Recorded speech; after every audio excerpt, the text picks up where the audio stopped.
dude from Fear and the guy who looked like he was starving himself in Courage Under Fire. Welcome to SinCast, presented by Cinemasins.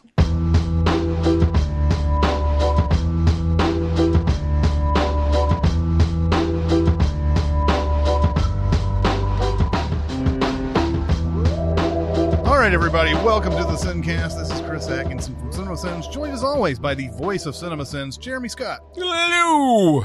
And the voice of Cinemasins is doing something crazy. It's like a half Seinfeld. I have to do, No, I like it. It's good. Keep that energy. Yeah. It's a I'm not looking up if you're going to do that for And for music video sins, Barrett Share. What up? What up? Oh, what up? Yeah, Short what and sweet up? today. Indeed, what Man, up? there was a time where that was legitimately the coolest way you could greet your friends. But you had to do that upward nod, What up? too.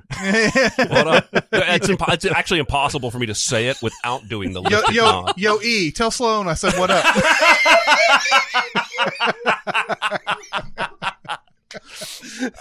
Wow. Start us off with an Entourage That's reference. right, man. That's Seth right. Green. Seth Green. I loved his turn in Entourage, Oh, man, where I he's know. just a big He's old asshole. such a dick. Yeah, he's a great. Oh my god, embraced that's it. sort of Seth Green's career, though, right? Like he always would show up in a series to be the antagonist to the main guy, always going after that guy's girl. I think he did that in That 70s Show too. Did he really? He went after Eric. He went after Donna. In Yeah. that. It's like it's the way He's he was, typecast. Yeah, he's just that guy. Today we're going to be doing a mailbag. Question. I got something to say. I want the truth. I am listening.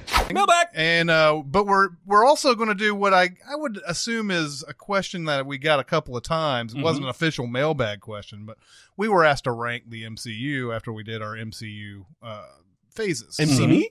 MC me. This will put a ribbon on our previous 3 discussions about the MCU. By the way, I think you just came up with the streaming service's name for MCU movies. Yeah, the MC me. The MC me. Now the MCU won't let me be me or MC me. Fuck you, Debbie. We should do some Eminem every episode. Yeah, we should. I really don't think there's a bad outcome if we did. So, do we want to quickly go run down our own lists, or do we want to go 19, 19, 19, 18, 18, 18, 17, Let's go 17? one by one. We have your list, and then Jeremy's list, and then my list. All right. Okay, so after further review, this is how I ranked them, and some of these are interchangeable, obviously. Mm-hmm. Especially at the bottom and right in the middle. Yeah. Number 19, I have Thor: The Dark World. Yes. This is just a slog. There's so many things that are bad about it. The villain's terrible. The action is muddy. It's a dark movie. It sucks. When did that come out? That was 2013. Mm-hmm. So it was Iron Man 3 and Thor: The Dark World were that year. Yeah. That was not a good MCU year. Not a good year. Yeah, somebody on Facebook, when we were talking about ranking these and everything, wrote out this. I know how your list is going to go. And so like there's 19 entries and it goes through this big, long philosophical thing. It's hard to rank 19, like number 1, it's hard to rank 19 movies. Number 2, in such a way, blah, blah, blah. It goes all the way down. And then 19 is Thor: The Dark World. I saw that. That was awesome. It also reminds me that there was I think it was The Onion that did this, that had a thing where they had top 10 movies of this year, and it was 2010, I believe. And they went through like 9 obviously fake, kind of like, piece of fruit in the cup type of things. Like just the titles were like, I've never heard of this before. And then it got to 10 and it was Toy Story 3. It was just magical. Number 18, I have Iron Man 2. So far we're tracking. Yeah, it sort of, and Iron Man 2 actually fell in these rankings. I mean, I didn't have an official rankings before, but I think I would have put Iron Man 3 ahead of this. Well, what this is, it's an exercise of like, what do I like better, this or this? Yeah. And that's what it came down, like, what's 18 versus 19, or 18 versus 17 or whatever. And it was like, would I rather watch Iron Man 2 than The Incredible Hulk or something like that. And I'm like, probably not. For me, I started at 1 and worked up to about 9, and then I went all the way to 19 and worked my way up backwards to like 13. Nice. And then I spent 20 minutes trying to figure out that Thor was the movie I had forgotten to list anywhere. Oh, yeah. Number 17, I have Avengers Age of Ultron here. Really hate that movie. Yeah, that movie sucks, doesn't it? What are the redeeming qualities of that movie? Some humor. The party scene is fun. Mm-hmm. The Hulkbuster scene is fun. Yep. But ultimately, it's just, everything else about it just is. It's another one. The villain's interesting, but doesn't do much of anything that is interesting. Yeah. Never really get on the level that he is, where he's coming from. And then ultimately, he's just a bunch of robots. Yeah. He's just a bunch of fucking robots. Bunch of Spader bots. 16, I have Iron Man 3 there. Still, this came off better after my second viewing or third viewing of it, but it's not great by any stretch of the imagination. Right. I have Incredible Hulk at 15. That might seem a little low for a movie that's decent, but it's just so average, so ridiculously average all the way through. It's aggressively average. Yeah. Aggressively average. How is that even possible? It's like we spared no expense in trying to be average. Yeah, it's like Ron Howard did it. As well. Poor bastard. I know. As much as we love I his know. shit. I love Ron Howard, but God damn it. Number 14, I have Captain America: The First Avenger. This one is, again, another very average movie. Just kind of seems like there's a lot of Captain America fans out there that may actually give a shit for that, for having it that low. But there's a lot of people who love that origin story and like show where he came from, and it really shows how much heart he has and all that. I just think overall the movie, I would be on board with it if it wasn't half montage. No kidding. It feels half montage. Yeah. Because it just, as soon as he starts doing his ass kicking and everything, it's all like told in newsreel form. And I can't get on board. I can't get on board with that. On the march. Yeah. 13, I have Thor. I think Captain America: The First Avenger and Thor will always be right next to each other. They came out the same year. Mm-hmm. And they're always going to be right there next to each other in these rankings. How can anything be as average as those two and sandwich anything in between them in the rankings? But Thor has better visuals. Slightly. It's a funnier movie. Mm-hmm. It's, the actors are appealing in it. Mm-hmm. But overall, the adventure, I'm like, I could take it or leave it. Right. Number 12, I have Guardians of the Galaxy 2. Mm-hmm. Movie that should be way, way better than it is. It's so funny, and then so much bullshit's in it. It almost has gone down with repeated viewings, hasn't it? Yeah. Because we saw it together. I think we both came out of the theater liking it. It was either you or me who went on Sif Pop. It was me who went on Sif Pop, and I was like, I did not like it. So no, I never did really get on board with this movie. Lots of funny stuff. It reminds me, this is the funny people of the MCU for me. Yeah. Who's starring on the space version of Yo Teach? I mean, the thing is about funny people is I remember watching that going, man, this movie's terrible, but man, there's so many funny things in it. Yeah. But it's also 2.5 hours long, and it's and it's in between of all the funny stuff is a bunch of I don't give a fuck. Mm-hmm. And so this is what happens with this. The movie just takes with it splitting up the characters, and the main plot doesn't even start until the third act and everything. I'm lost on this movie. And some of the funny stuff, I'm like, come on. The Groot thing, come on. Like we've said when we were talking about it before. It just the jokes go on too long. Yep. So number 11, I have Ant-Man. It's basically good, basically funny movie or whatever. We always hope for it to be better because of the Edgar Wright thing, but it's basically solid. Number 10, I have Captain America: Civil War. I probably could see this going further down but I don't know. I think there's things about this I hate more than some of the movies I've ranked behind it.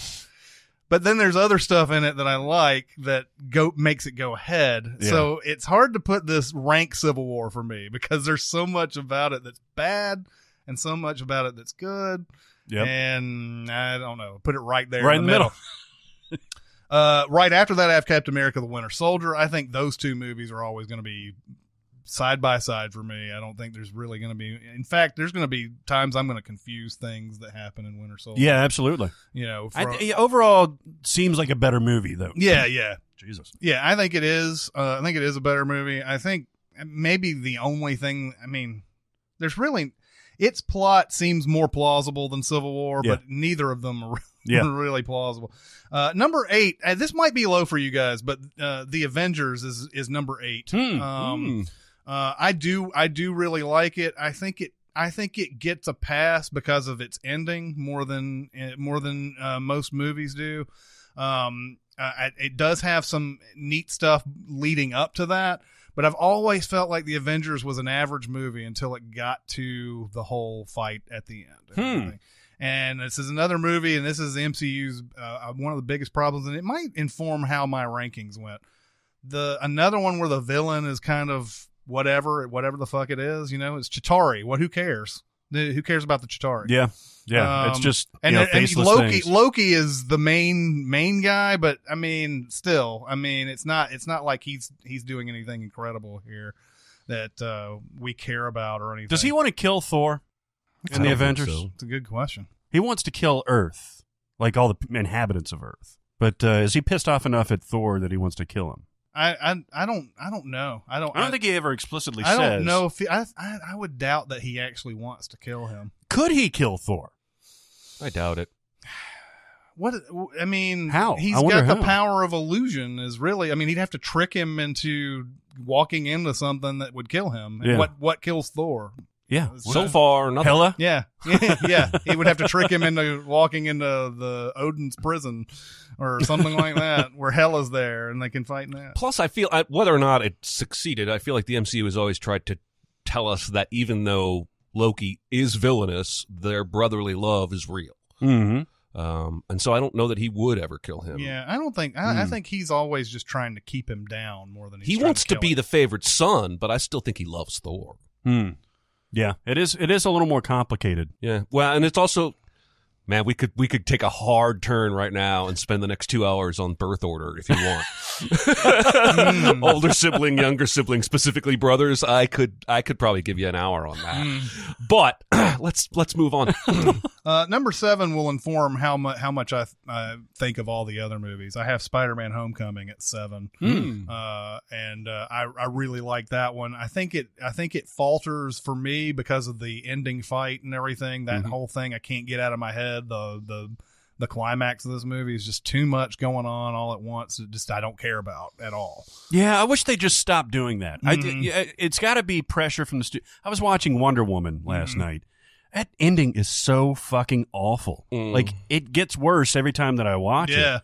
And David Thewlis and like trying to just like acting like a badass and a war god and all this stuff, completely unbelievable. And you could tell because the rest of that movie is so well done that there had to have been some sort of interference. In we're low on CGI stuff. We got to really push this at the end, and the same had to have happened for Spider-Man: Homecoming. We got to have a battle. We got to have something where everything is on the line. Well, and I would love to know exactly the order in which decisions are made. Like for Spider-Man: Homecoming specifically, I don't have any basis for this, but it does sort of feel like they set out early.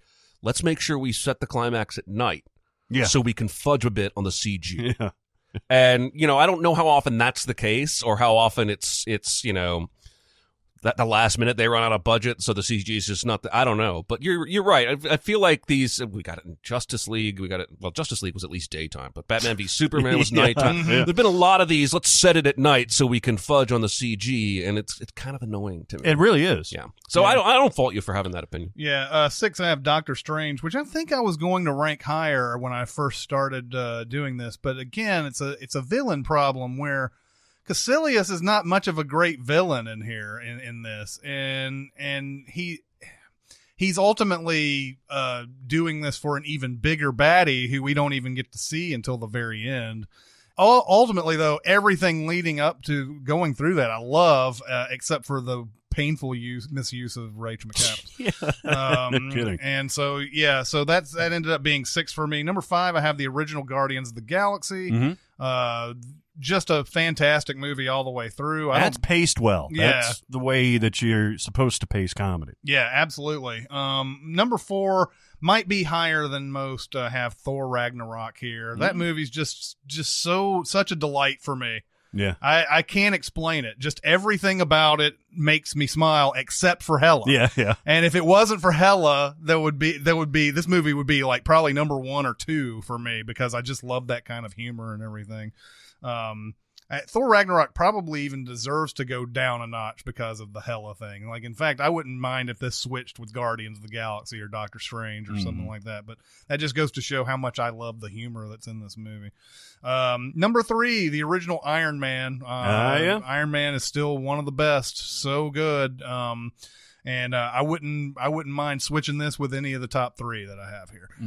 Number 2, I have Black Panther. And again, we're showing villains are an important part of making a movie so really good, and this Killmonger is one of the best that they've come out with. And I love everything about Black Panther, from the fact that of all the inclusion, you have 3 unbelievably badass women. The cast is all black except for Martin Freeman and Andy Serkis. Yeah. I mean, and they're thrown to the side. It's like that Dave Chappelle monologue joke where he comes to in SNL, where he's like, I was at the White House and I was standing here with all these black people and Bradley Cooper. And then he comes back to it and he's like, and I looked around and I saw all these black faces and Bradley.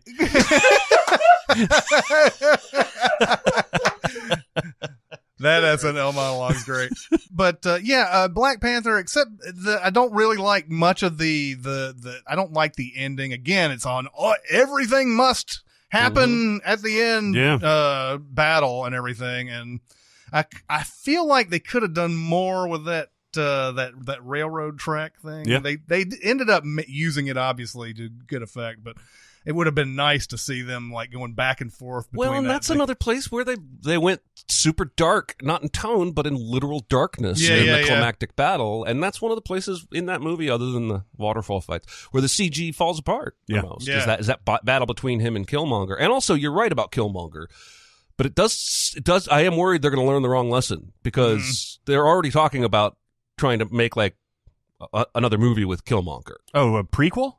I literally don't know any more than that. Huh. That they're interested in exploring that character more. I mean, they could, it would be like a Wolverine type movie. You could, and maybe it would be great. But again, the lesson I want them to learn is give us good villains. Not once you find one, run it into the ground. Yeah. I obviously have Avengers Infinity War as my number 1, although I could be suffering from a little bit of recency bias.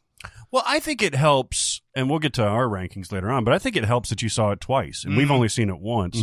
And that movie is so dense, and there's so many moments, and there's so much packed into it, where on the second viewing, I can imagine you can kind of relax and actually like pick and choose and like kind of what to expect and what to pay attention to. So it may super climb up in my ratings after I see it a second time. It may go down in mine. I mean, even though I've seen it twice, that doesn't mean much other than, I liked it both times. I didn't find it went better or worse on the second one, but it could be something where we watch that next Avengers and I go, whoa, wait a minute. What was going on in that Infinity War then? Because so there, like I said, I could easily switch. I could probably switch the top 3 and maybe even in the top 5. They could all go somewhere in that same thing. To me, they're all excellent. Yeah. That's my rankings. Cool. Good list. I like a list. Yes. For the bottom 10, you and I were pretty much in lockstep there for a while. And then the top 10 were all over the place different. But I do think it's interesting how all 3 of us kind of agree generally. It's about 9 or 10 really good ones and 9 or 10 not so really good ones. And we order them differently, but the top half and the bottom half consist of mostly the same movies on all of our lists. So the last one is Thor Dark World, of course. I don't think I could hate an MCU movie more than that. And some of these I've seen twice and I really dislike. But Thor the Dark World I've still only seen the one time. Yeah, that's all you need. Iron Man 2 is number 18 for me.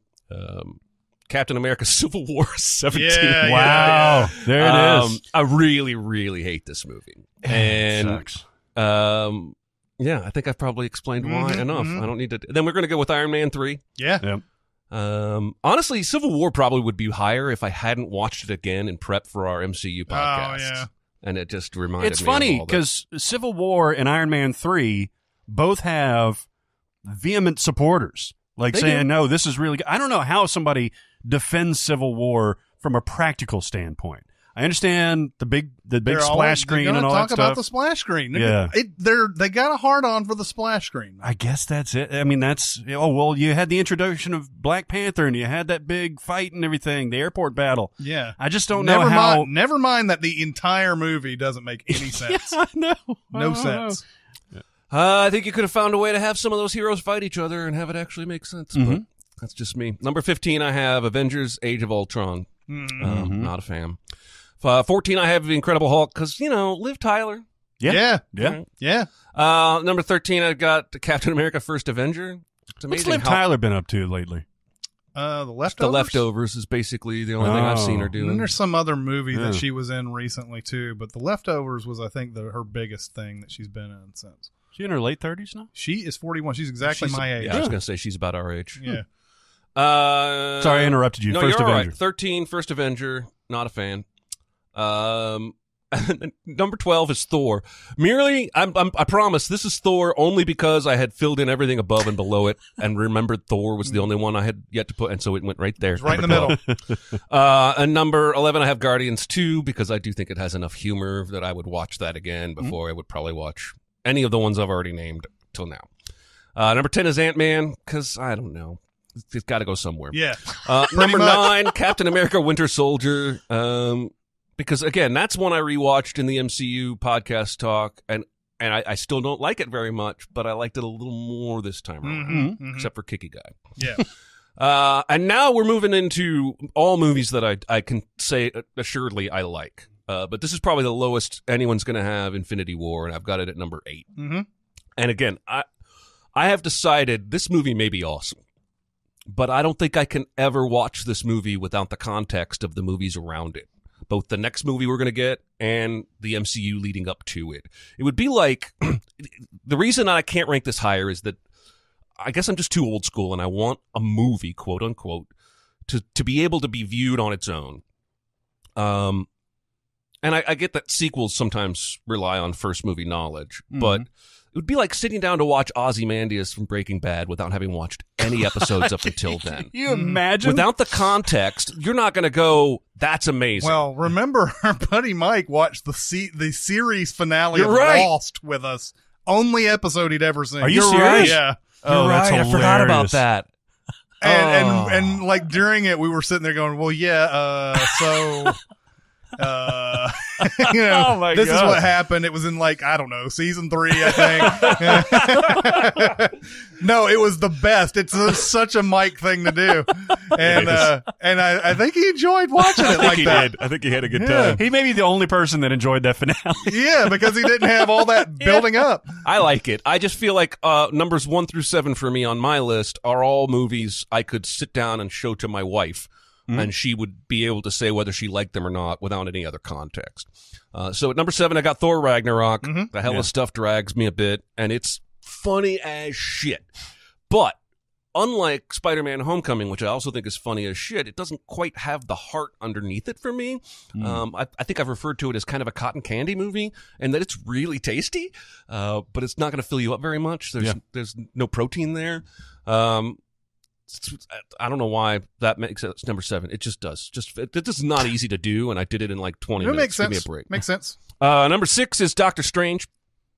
Interestingly, by the way, in making this list, and because I follow Scott Derrickson on Twitter, I've learned some things. Apparently, he believes that Doctor Strange was trapping Dormammu in that loop for a period of at least 1,000 years. Oh. Interesting. And that might partially explain, according to one fan, why he's so much more powerful appearing in Infinity War than he was at the end of Doctor Strange, in that he's had literally 1,000 years to continue practicing magic or what. I don't know. I thought that was fascinating. I think it's fascinating, and I absolutely can see that. I just wish that somewhere in the movie there was sort of a. This would ruin the sort of the joke setup that they have because they keep showing it over and over and over again and keep making it quicker and quicker and quicker. But it would have been nice to see all that and then just kind of have a transition that showed 1,000 years later. 1,000 years later. And then, Yeah, I agree. Yeah. That's interesting. It's like the Groundhog Day thing where he's been alive for 5,000 years or something like that. Well, and to learn all that also stuff. someone explained to me that, at least their theory, and I think this was on the subreddit, that the reason Doctor Strange couldn't do to Thanos what he did to Dormammu is that Dormammu exists in a plane where time does not exist, whereas Thanos exists in our plane where time is moving forward. Okay. Again, I don't know that I understand all that, but there may actually be some explanations in there for some of the stuff I griped about in Infinity War. Number 5, Guardians of the Galaxy. Mm-hmm. This is what I wish Star Wars would do. Mm-hmm. Give us new characters, new adventures, new planets, but still make it fun. And this was the first time in the MCU where we got that. Number 4 is Avengers. I still think the first hour is worthless and the second hour is magic. Worthless? That's not worthless. I speak in hyperbole. Are you not used to that by now? Jesus Christ. Number 3 is Black Panther. I think it's fantastic. I'm going to say it now so that I don't tweet it, because I've tried to tweet this about 7 different times, and I don't want to tweet this and incite a riot, but I do want to say this. If you can't tell me why you dislike Black Panther without saying that the people who liked it were afraid of looking racist, you are racist. Yeah. I'm just trying to wrap my brain around that statement.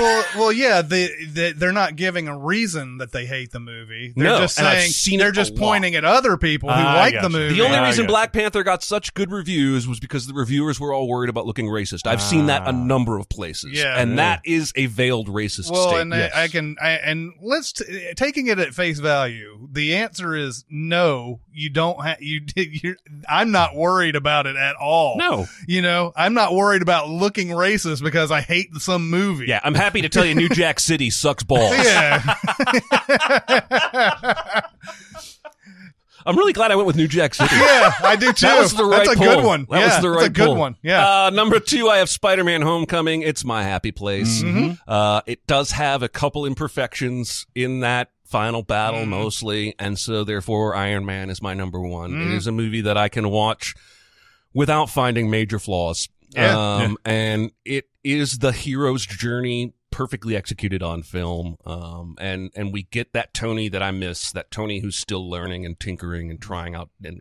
And so, yeah, that's my number 1, and it has been for a while, and it will be for a while. He's more interesting in that movie as a character than I think he has ever been since. Well, the right? biggest- Maybe Infinity War. Now, yeah, again, he may have a bigger arc now between Infinity War and Avengers 4, and I think it's even likely he will. But the first Iron Man, I think, is the biggest arc he has, because he goes from making weapons for money and loving it. Mm-hmm. Loving it. Yeah. Like, he is totally showing off that Jericho rocket or whatever. He's like, kaboom and bow, posing in front of it with the whiskey. He's loving it. And then that one experience in the cave with that guy who was personally affected changes his perspective completely. And after that, Stark begins not making weapons.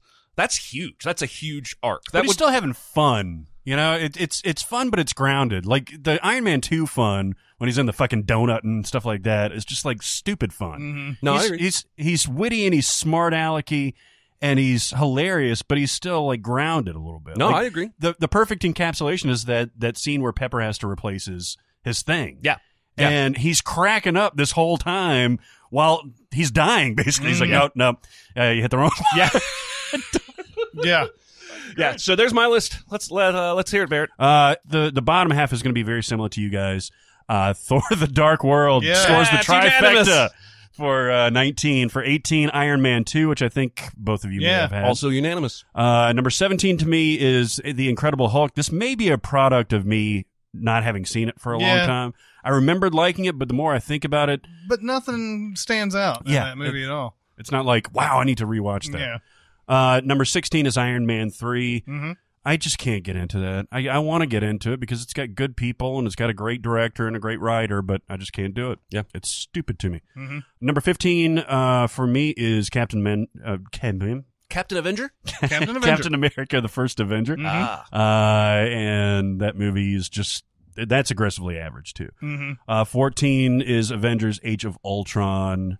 I think I find a few more redeemable things than you guys, because I think you had it down further under your Also, I don't know if I've ever said this, but Ultron looks a little too much like Megatron. No, yeah. Now, Yes. granted, the Transformer movies have given us like 6 different Megatrons, like with different face constructions and whatnot. But Ultron ended up looking a lot like a Transformer. Yeah, I liked him earlier when he was just like a bag of bolts, basically. Yeah. And then he got all refined and shiny and all that stuff. I don't know. And Bullshit. speechy. And speechy, yes. Number 13 for me is Captain America: Civil War. Yeah, we all Movie. ranked this pretty low, and ultimately. And again, for all of us have like the same movies in the lower half and the upper half. They're just slightly different. Before all of this, before Infinity War came out, a friend on Facebook did this very thing. He ranked all of the movies. He watched all the movies again, and he ranked them and everything. He put Civil War and Winter Soldier 1 and 2. Wow. Did you break up with him? Yeah, I broke up with him. Fuck that guy. I hate it when people don't like the same movies that I do and don't hate the same movies. God damn those people. Those Exactly. people, yeah. The people who have different opinions got no reason to live. What was the other one? It was Civil War, and what was the other one? Winter Soldier. Winter Soldier? Yeah. I can understand how you would defend Iron Man 3. Mm-hmm. I don't understand, like I just said, I don't understand how you defend Civil War. Anyway. Yeah. Number 12 is Guardians of the Galaxy Volume 2. Mm-hmm. Number 11 is Thor, which I thought was going to be a little bit higher, but it just, when you start doing this, you start like pushing things down and down and down. Well, Thor's the perfect, like it's the perfect middle of the road MCU movie, Exactly. right? It's not terrible. It's not very good. Yeah. But it's funny. It's got good characters. It's got weighty characters. It's got Kenneth Branagh directing. A lot of Dutch angles in this movie. Yep. Yeah, looks great. I remember great. when we looks did the Thor Sins video, there was like a couple of comments like, wait, no sins for the Dutch angles? Yeah, I guess not. Kenneth Branagh as a director is generally like a hit for me. Like Hamlet. He did Murder on the Orient Express, which looks beautiful. Gingerbread Man. Gingerbread Man. Yes. Did he do Dead Again? Did he direct that? Yeah. I think he did. Yeah. Yeah. So like Love Dead Again, by the way. That's a typically, great movie. yeah, typically like I'm down with his stuff. So I think that's why it makes this experience, because the movie is not great, but it just looks so good. Same thing with Murder on the Orient Express. It just looks so good. Yeah, yeah. Number 10 for me is Captain America: Winter Soldier. That's right down the middle for me. Ant-Man at number 9 is right down the middle for me. Now, I got this a little bit lower because the hella stuff does drag it way down for me. Thor Ragnarok. I love Taika Waititi. I love his character. This is such a turn for Thor for me that I think it was a little too jarring. I do love the humor, but yeah, there's just weirdness in this movie for me. Number 7 for me is Guardians of the Galaxy. These are all a little bit lower than what you guys had, I think, because I was surprised by how my top 3 shook out. Number 6 is Avengers: Infinity War. Again, that may increase over time. May not. Yeah. I really want to watch this again, though. Yeah. Really, I do too, really but I don't interesting. want to pay for it. Yeah. No, I get it. I mean, outside of buying the Blu-ray for Sins video purposes down the line, where I can then watch it for quote unquote free. I don't want to go back to the theater and pay $12.50 to see it again. I agree. Number 5 is Black Panther. Now, I've got Black Panther ranked a little bit lower. Racist motherfucker. The CG in this movie, we talked about it right after we came out of the theater, is distracting to me. It's distractingly bad, and I don't know why it's bad. I mean, maybe they didn't throw as much money in this. Yeah. Whatever. Yeah, I think it's the thing Chris always says, that they have to stick to a schedule. At some point, it becomes like you could have all the money in the world. There just isn't time to finish the effect. Yeah. Because we have to release in 2 weeks. Yeah, they set that release schedule in stone, and just there's no deviation from it. I don't think they realize a lot of times that they could probably take a break. Yeah. They could probably take a year off. I mean, I know that doesn't work for their bottom line at this point. It's one of those things where when you're making $1 billion every year. it's one of those things where if you're Disney, you've almost become way too big. You can't deviate from your course, because they could just come out with a couple of their Pixar movies every year and do fine. And Oh, yeah. in addition to all the other little stuff that they come out with, and do fine. But they probably got a whole bunch of people who are like, I don't want to do fine. I want to be able to do hookers and blow on, Man, imagine if, and they obviously can't do this, they never would, but imagine if we had Infinity War and it ends the way it ends and the MCU disappears for 2 full years. Yeah. And then comes back with the new Avengers. Do you realize how much goddamn money that would make? Oh, I know. I mean, it would make It would be every like a ounce Star of Wars money. thing. I don't think they realize the value in holding it back. Right. Just they don't. There's something about having that anticipation for years that makes a movie just blow up when it comes. And that's what happened with the Solo movie and everything. They had 5 months between last Star Wars movie. By the way, if Solo came out in December or even late November, do you think that would be a huge effect on its bottom line? Yes, I think so too. by far. I think that's a huge effect. The one problem is, and this is the thing about, I'm pretty sure why Solo. I don't know why Disney would flinch on this in particular, but Aquaman has that plush December 18th release date this year. So we'll see what Aquaman does when it gets to that point. But if you're Disney, do you even care about what the DC, what Warner Brothers and especially DC does? Aquaman? It's not like it's fucking Batman or anything like that. So I'm wondering if it was because of that or because they just really wanted to come out with a Star Wars movie around the same time as the first one did, and just stuck to it. And we don't have any Star Wars coming this Christmas. No. And then we don't have anything coming next spring. No, I think it's It's December of 2019 for is episode 9. Episode 9. I mean, you've got such a proven fucking track record. And we're going to see with that episode 9, with that kind of, anticipation, it's going to be a whole thing. Now, Last Jedi may have tempered some people. I That's the think only they'll problem. be back on board since Abrams is back on. Yeah. Maybe.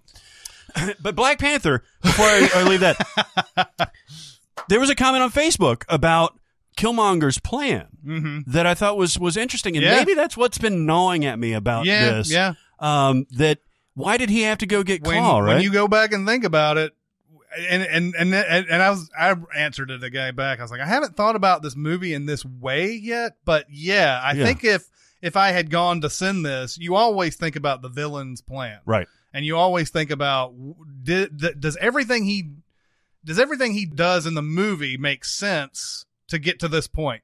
And I don't think it does. Right. Yeah. And I mean, it makes sense from a personal standpoint. It doesn't make sense from a practical standpoint. Yeah. Because there's all this like Daniel Kaluuya's character. Like how much does he know about him and his motivations and his split from T'Challa and all that stuff. So there's just little things, and I'm parsing it out because I love the movie overall. Yeah. Anyway, that's number 5. Number 4 is Captain Marvel. Just kidding. I actually wrote that down. Number 4 is Spider-Man Homecoming. I showed this to my 10-year-old son and my 2-year-old nephew the other day, and we all 3 had a fucking blast. It was a delight. It was a delight. It was so much fun, man. And even though it's a high school movie, they got into it. I mean, the 2-year-old was into the shiny visuals. The 10-year-old was into the story. And I was into just like the humor, basically. No, I mean, you were right the first time. Captain Marvel is number 4 on this list. Did you guys not know that we've all seen Captain Marvel? Yeah, man, it's awesome. But let's spoil that shit real quick.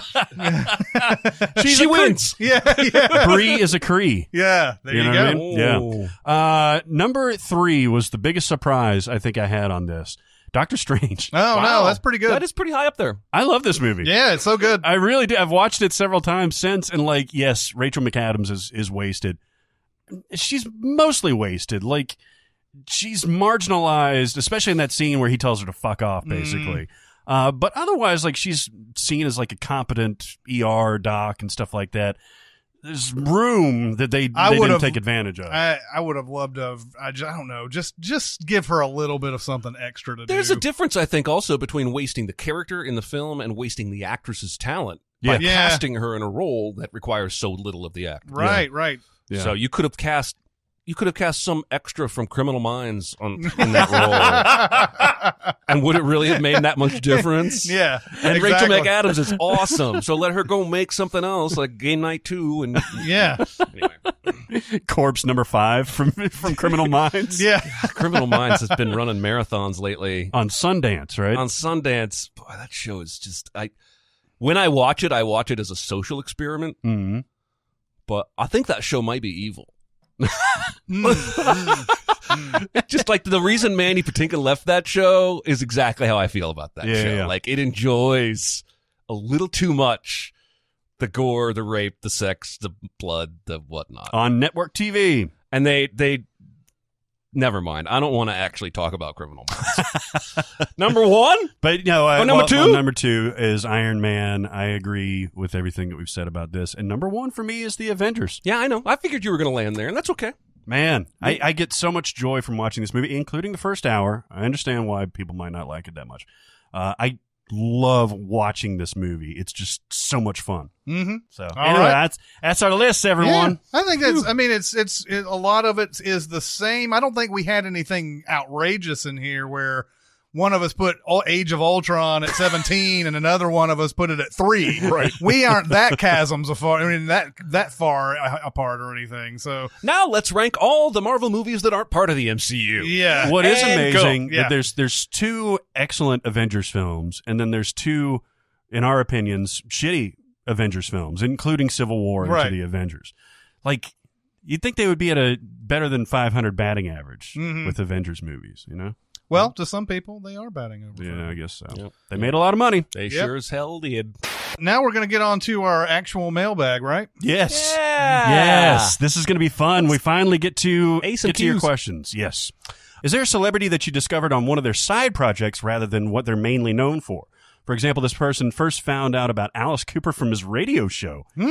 Interesting. I guess probably in this generation, you would probably know that. Yeah. By the time I started listening to his music, I had already known him as a successful DJ. What do you guys think? I stole Chris's answer by like a minute and a half.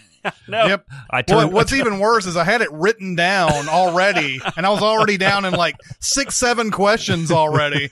And then this motherfucker sends his thing, and I'd go and I'm like, okay, I'm going to read this to see the first fucking question. It's a great pick, though. Yeah. Stevie Van Zandt from Yeah. The Sopranos, who I watched a season and a half of that show before I even learned that he was a member of Bruce Springsteen's famous E Street Band.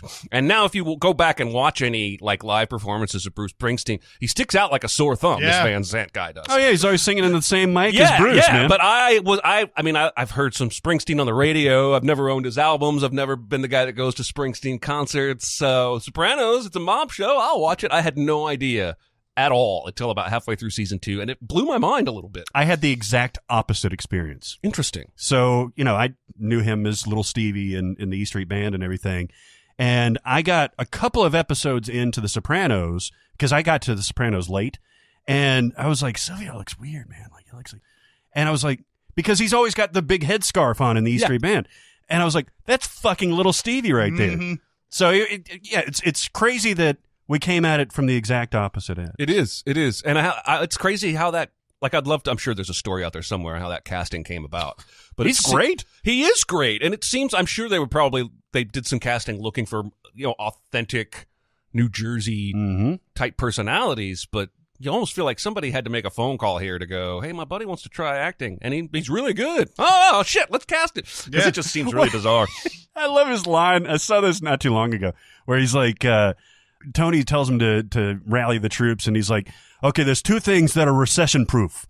Certain Hollywood movies and our thing. He was pretty much, if I recall, he was always sort of he was comic relief. A lot of time. Largely, a lot of time. Because he would just come in and he would always have some like one-liner to say to Tony, and then he'd be gone for the episode. But because Jeremy stole my answer and he knew for a fact that I was going to do that, I went with Fred Dalton Thompson, who I knew only as guy from Hunt for Red October, guy from Die Hard 2, and I thought he was just a regular actor like everybody else, but he was a huge lawyer back in the 70s and like helped the Republican Senate in Watergate and everything. Wow. Shows the difference, by the way, between Republicans back in the 70s and Republicans today, because they saw something was going on and they're like, we need to investigate that shit. Yeah. And then now we're in a sort of a different era, but Just sort of. yeah.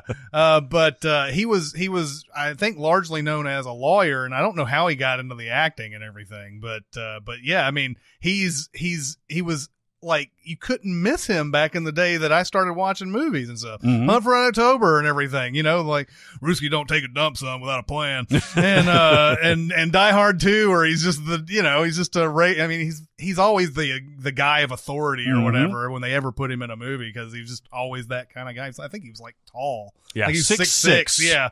And so he was always like that imposing authority figure they threw in movies and everything. Great After that, Fred Dalton Thompson is probably best known as being a Republican politician and everything From Tennessee, and he died a few years ago. Mm-hmm. I literally have run into this man. Oh yeah, with your car?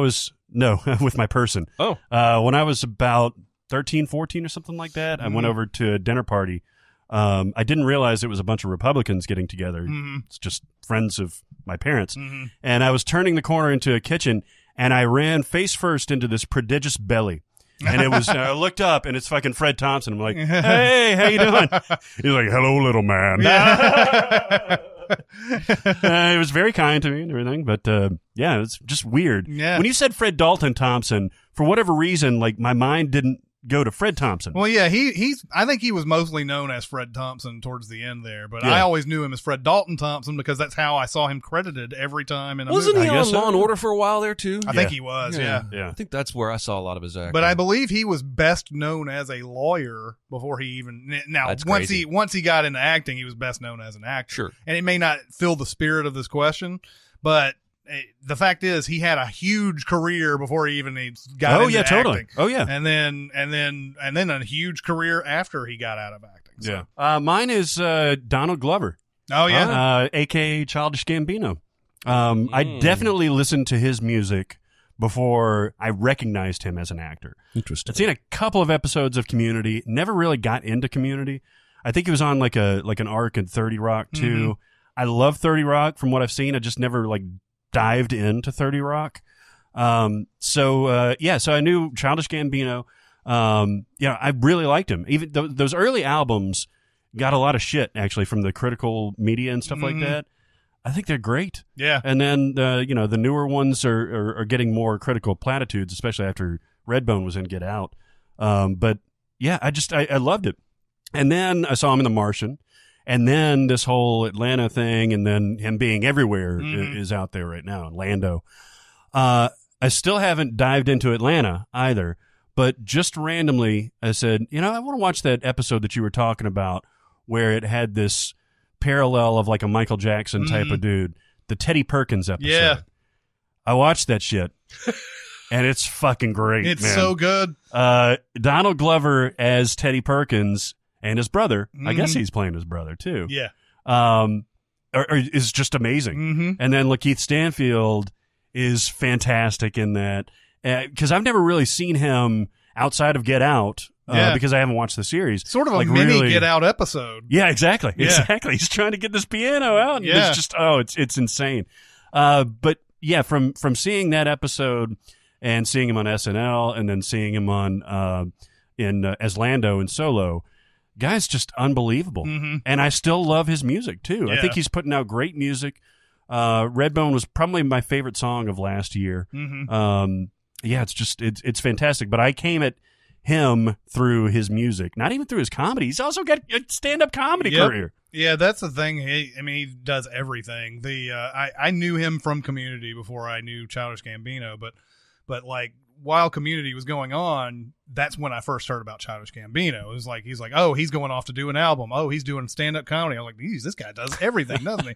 He also was a part of some comedy troupe. There's a pretty famous clip, I guess. I don't know how famous it is, and I can't repeat the words that are on this or anything, but it's a spelling bee where he's one of the judges. and it's an N word and an F word, both derogatory terms put together as one word that the person has to spell. And so like the person is obviously like,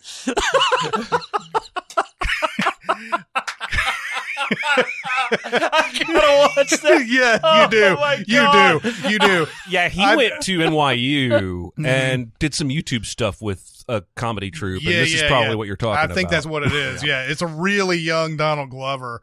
And I won't ruin it, but it's a funny ass sketch because the guy obviously doesn't want to spell it and everything. And so they just the whole, and like they do the whole thing too, where like, could you use it in a sentence?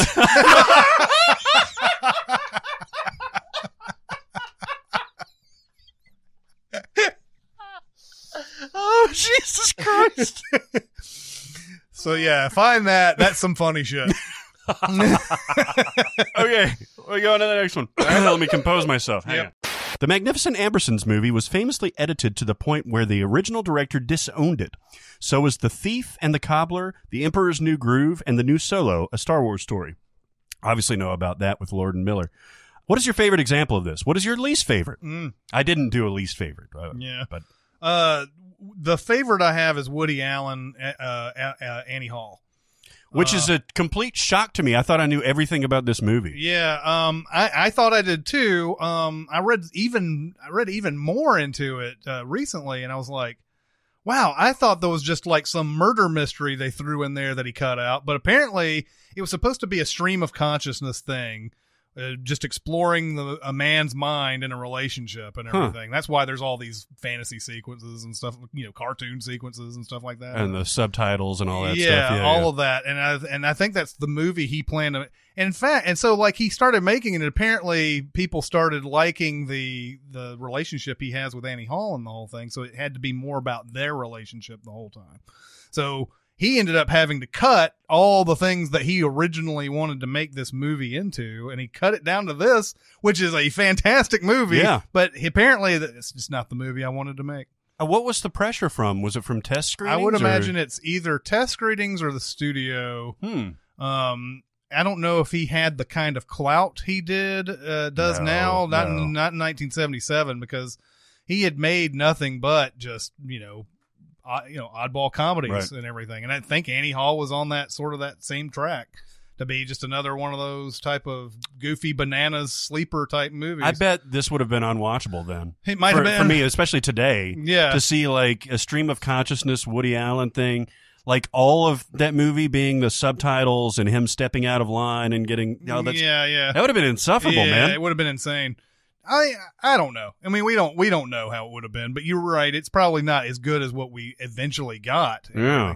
But yeah, there was. I've always read there was supposed to be a murder mystery in there, and that which eventually became Manhattan Murder Mystery.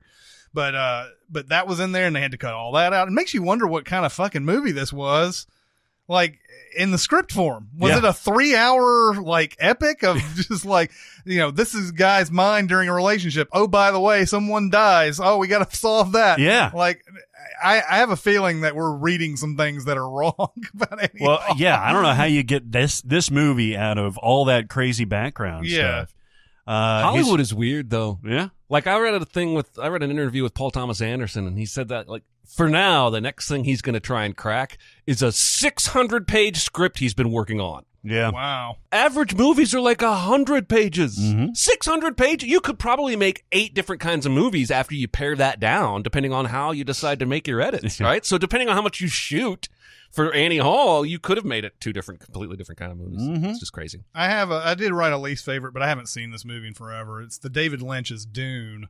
Yeah. Which apparently the editing was taken away from him during all this. And I don't think Lynch was quite the director's cut type of guy back then either. And I remember watching this movie as a kid. So I mean, me too. I saw it in the theater, and of course, there's a classic podcast moment where the guy where we were talking about the guy let me spit on your face. But as a 7-year-old, I was like, oh no.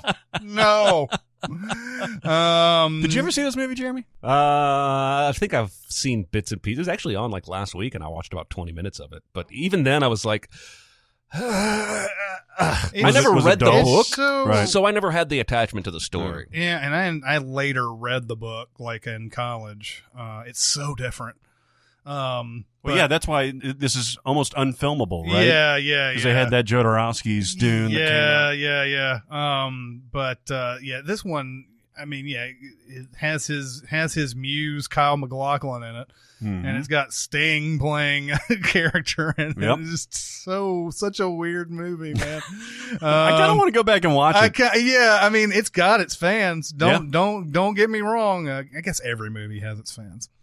This one does too. Mm-hmm. But yeah, Except for Thor: The Dark World. yeah, exactly. No, there's definitely people who love that. They probably put it as their favorite one. Oh my God, I want to meet that person. There's somebody out there with a Malekith tattoo. Yeah, on their tongue. You think there's not, but I guarantee you there is.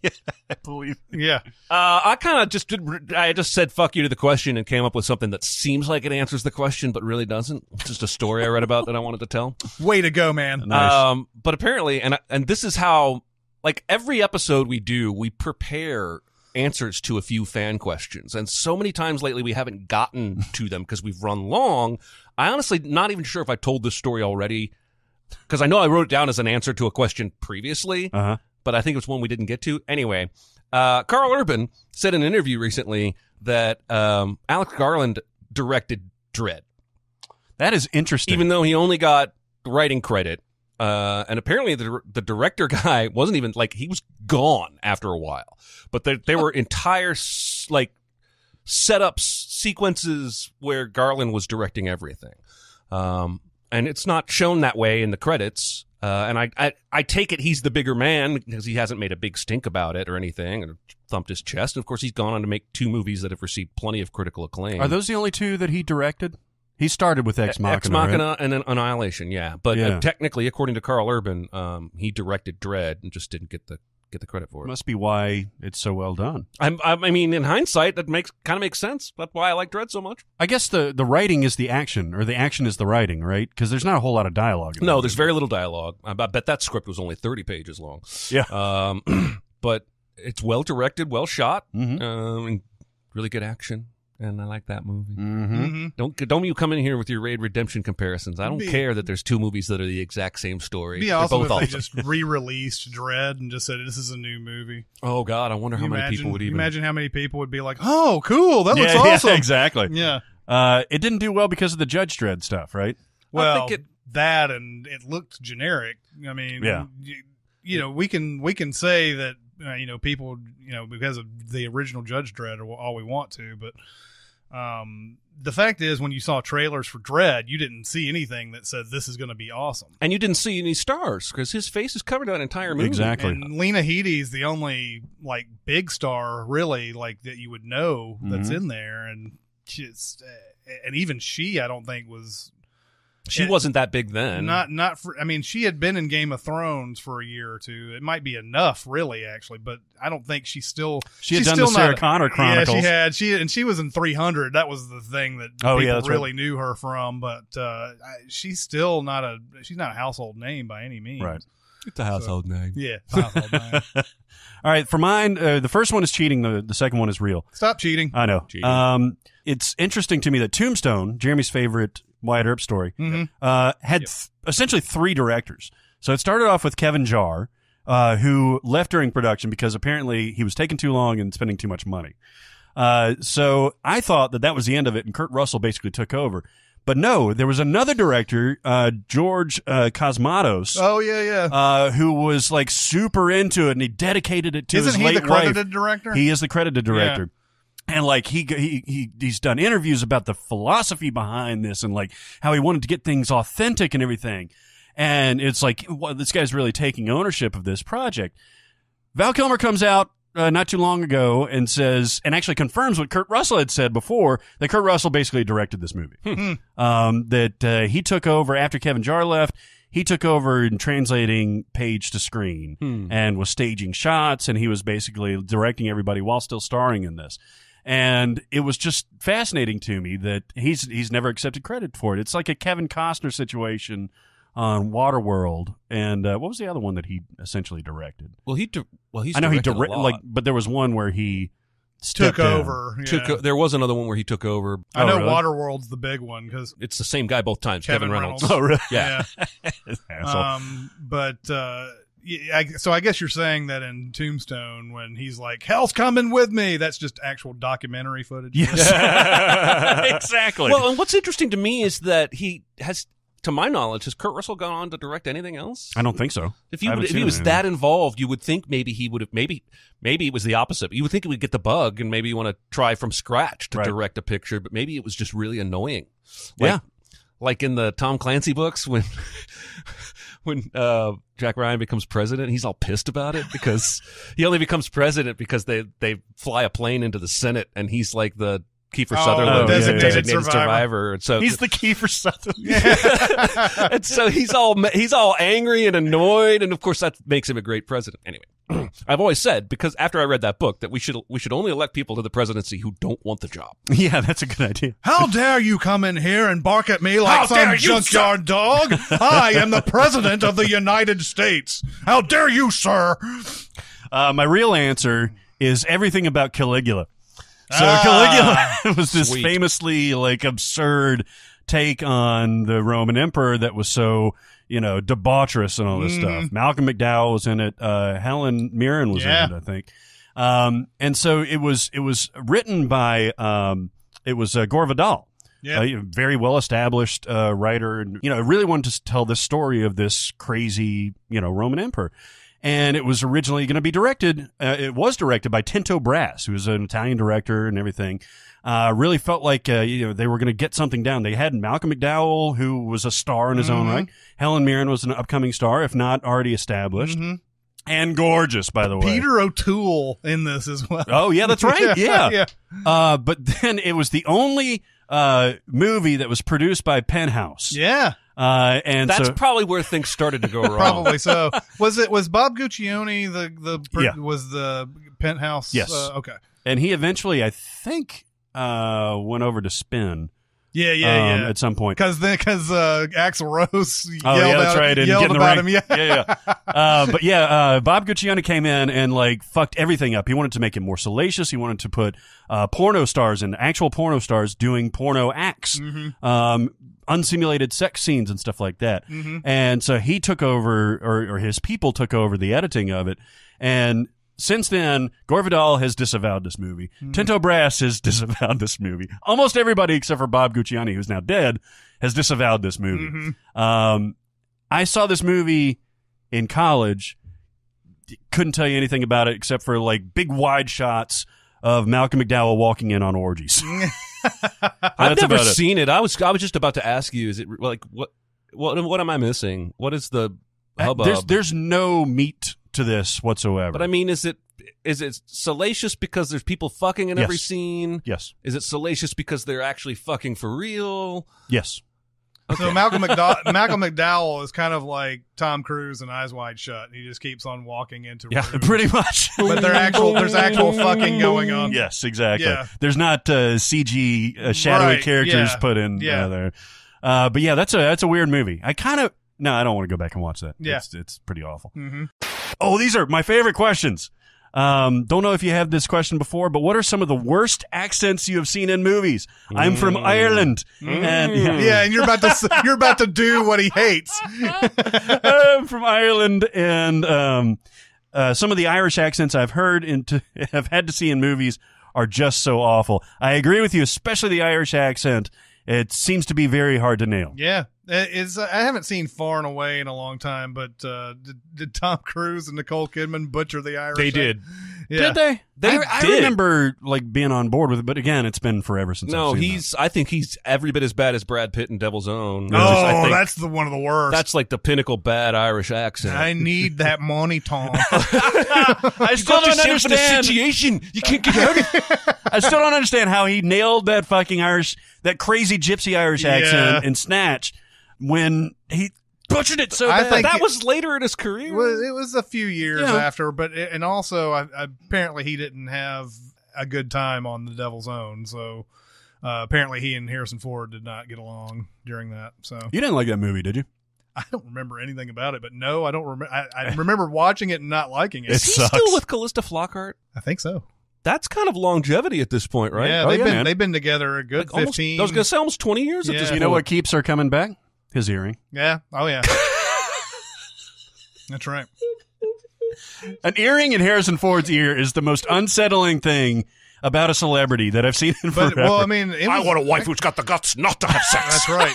I remember when he first got that earring too. They asked him about it. They're like, "Why do you have this?" And he's like, "I don't know. I saw somebody else have one, and I thought it was kind of cool." It's so random. Yeah. Fucking Harrison Ford. Yeah. This grumpy bastard. Yeah, I know. Oh, I don't get it. No, hang on. I'm with you. And he's always crashing his plane too and surviving. He this. is. He is. Who's your bad He's like the accent? World War Z of pilots. He is. He's terrible. He's a terrible pilot. Yeah. It's horrible. Anyway, bad accents. So you got to go back to some classics here. Rob Morrow, I love his performance in Quiz Show, but his Boston accent, man, is like, "Hey, don't treat me like I'm some member of your goddamn fan club. Tell me everybody got the answers but you." I love his performance. That's what's such a downer about the accent in there and everything. It's such a caricature of a Boston accent and everything. What do you think of the Departed accents? Most of them are good, but Vera Farmiga flails a bit for me. The natural ones, like Marky Mark and Will Hunting, obviously they're good. I think But the other ones- Nicholson's is a little off. It's a little off. Yeah. DiCaprio's is a little off. Yeah. But see, Marky Mark and Good Will Hunting. I know. Yeah, are they're from there. They're Boston natives. So, yeah. But like Alec Baldwin, fucking Martin Sheen. I love how we've decided to do the cynical Cinemasins thing. Marky Mark and Jason Bourne. Yeah. Dude from Fear and the guy who looked like he was starving himself in Courage Under Fire. It's a little bit long. I was going to say the guy who looked like he had AIDS, but I didn't want to go that far. Yeah. And that's why it took so long. 'Cause when you decide, I'm going to put the brakes on this. This needs to be cut. Oh, man. Oh, man. I had a couple others on here. I remember watching Freeway with Reese Witherspoon in it. And she plays a Southern girl in there. And now Reese Witherspoon is from Nashville, although I don't know if she was born here, but she was definitely raised here. And she does the affected regular, like what everybody in Hollywood does, Southern accent in Freeway, and it's annoying as fuck. Well, I think she's even done roles since then where she has a much more authentic, like Sweet Home Alabama. I feel like she has a Southern accent that's much more believable. Maybe it's just inexperience. Yeah, it could be, and it could be just that she's Kiefer that's in that movie with her. I think so. Yeah. Huh, I haven't seen that in forever. I It's a forgot very all about that. Kiefer forward podcast today. Yes, it is. Inadvertently, friend of the show. By the way. Yes, yeah, exactly. And then I had also John Malkovich in Rounders, which is it's one that everybody loves to go back to, especially if you play poker and everything. But it's awful. Do you That think he was Russian- intentionally doing that? I don't know. You know what? It's funny. Malkovich is on Billions now, Oh, yeah? Oh, wow. and he's playing a Russian oligarch on that. Interesting. Oh, wow. And there's hints of what he did in Rounders in that, but it's not as far. Ah. Like they dialed it back just a bit, Huh. but there's still parts in there. You're like, that's Teddy KGV. He's so, like, he was so well established at that point, even then, where you'd think that he's shooting for over the top. Yeah, he He's could shooting be. for pay that man his Yeah, money. he could be. It's awful though. It is awful. It's so awful. I mean, it's hilariously It's awful. hilariously awful, and that's why it's so endearing. If he had done like a normal, regular accent, we wouldn't remember it as much. So there's some food for thought. Should we go overboard and do terrible so that you'll remember it, or do a regular fucking accent and not be memorable? Go ahead. All that bullshit. But yeah, it's terrible, but it's also the character, and he's so fun too. So anyway. You mentioned something. Are you going to give an answer for yours of a good accent? Yeah, I think so. Okay, Yes. then I'll wait for my comment until you say that. So, I love V for Vendetta. It's one of those movies that I feel like doesn't get quite enough love. It's not an A+, not fantastic, but it kind of gets filed in that it was just kind of okay, and I think it's better than that. Yes. But I really enjoy watching it. I really enjoy a bunch about this movie, but Natalie Portman's accent has always bothered me, and it's not because it's bad. it's because it's too good. She's doing She's an British, English, right? Yeah. She's doing a British accent. Mm. And it's almost like we were talking earlier. It's almost too manicured, Mm. and it ends up it's like an audio uncanny valley for me. Does that make sense? Yeah. Where it's too good and it ends up sounding fake to me. And it's one of the only things that takes me out of that movie is when she says, especially that, "You're evil!" And I could slow it down and go frame by frame and not find anything wrong with her British, but it still sounds funky. Anyway, that was what struck What if me. James Corden is actually American? Oh. And that's why he feels so phony to us, because he's putting on an English accent that's almost too perfect. It's been a while since I brought up Friends, but there's a great episode where Ross is nervous about teaching his first college class, so he ends up, instead of taking anybody's advice and picturing the audience naked or opening with a joke, he decides to wing it, and just when he opens his mouth, he starts talking in a fake British accent. And so he's like, "The Tyrannosaurus from the Cretaceous period," and then like he finishes class and Monica and Rachel are standing there watching him, and he has to introduce them to these professors in this fake accent, and Monica goes, "I'm a sister, Monica Gilla," and she does like this terrible Irish accent. She's like, "If you can have an accent, I can too." Anyway, sorry, my Friend's reference for the week. So I'm going to throw this out there as just like my blanket answer, because I don't think a lot of people have seen this movie, but all of Geostorm has terrible accents. Yeah, I haven't seen it. I'm pretty convinced that all of Gerard Butler's career outside of 300, where he's a Spartan with a Scottish accent, like, you know, Sean Connery was a Spaniard with a Scottish accent in Highlander. I think he's incapable of doing anything other than a Scottish accent. But he does something so weird in this movie. I don't know what he's going for. Like, and we made a comment in the Sin about, like, you can see Gerard Butler's Scottish and English accent like attacking each other in real time. Because there's what was funny is I put that on one section of the movie and Chris had something else. So I had to move it to another section, which worked perfectly well because you could see it battling in real time in this scene as well. That's crazy. And then you had Jim Sturgis, who's English, doing a different accent. You had Australian Abby Cornish, who's trying to do an American accent. Just get Americans for this movie. It's fucking Geostorm. But also, I have Keanu 3 ways for you. Oh, 3 ways. I have The Devil's Advocate, where he tries to do a Southern accent for so bad. about a quarter of the movie, and then my he just God. fucking abandons it. Oh my God. Was he circumcised? Was it cut? You spend 6 months polishing this guy's knob, and You have watched this movie way too many times, man. It is not that good. Or have we not seen it enough?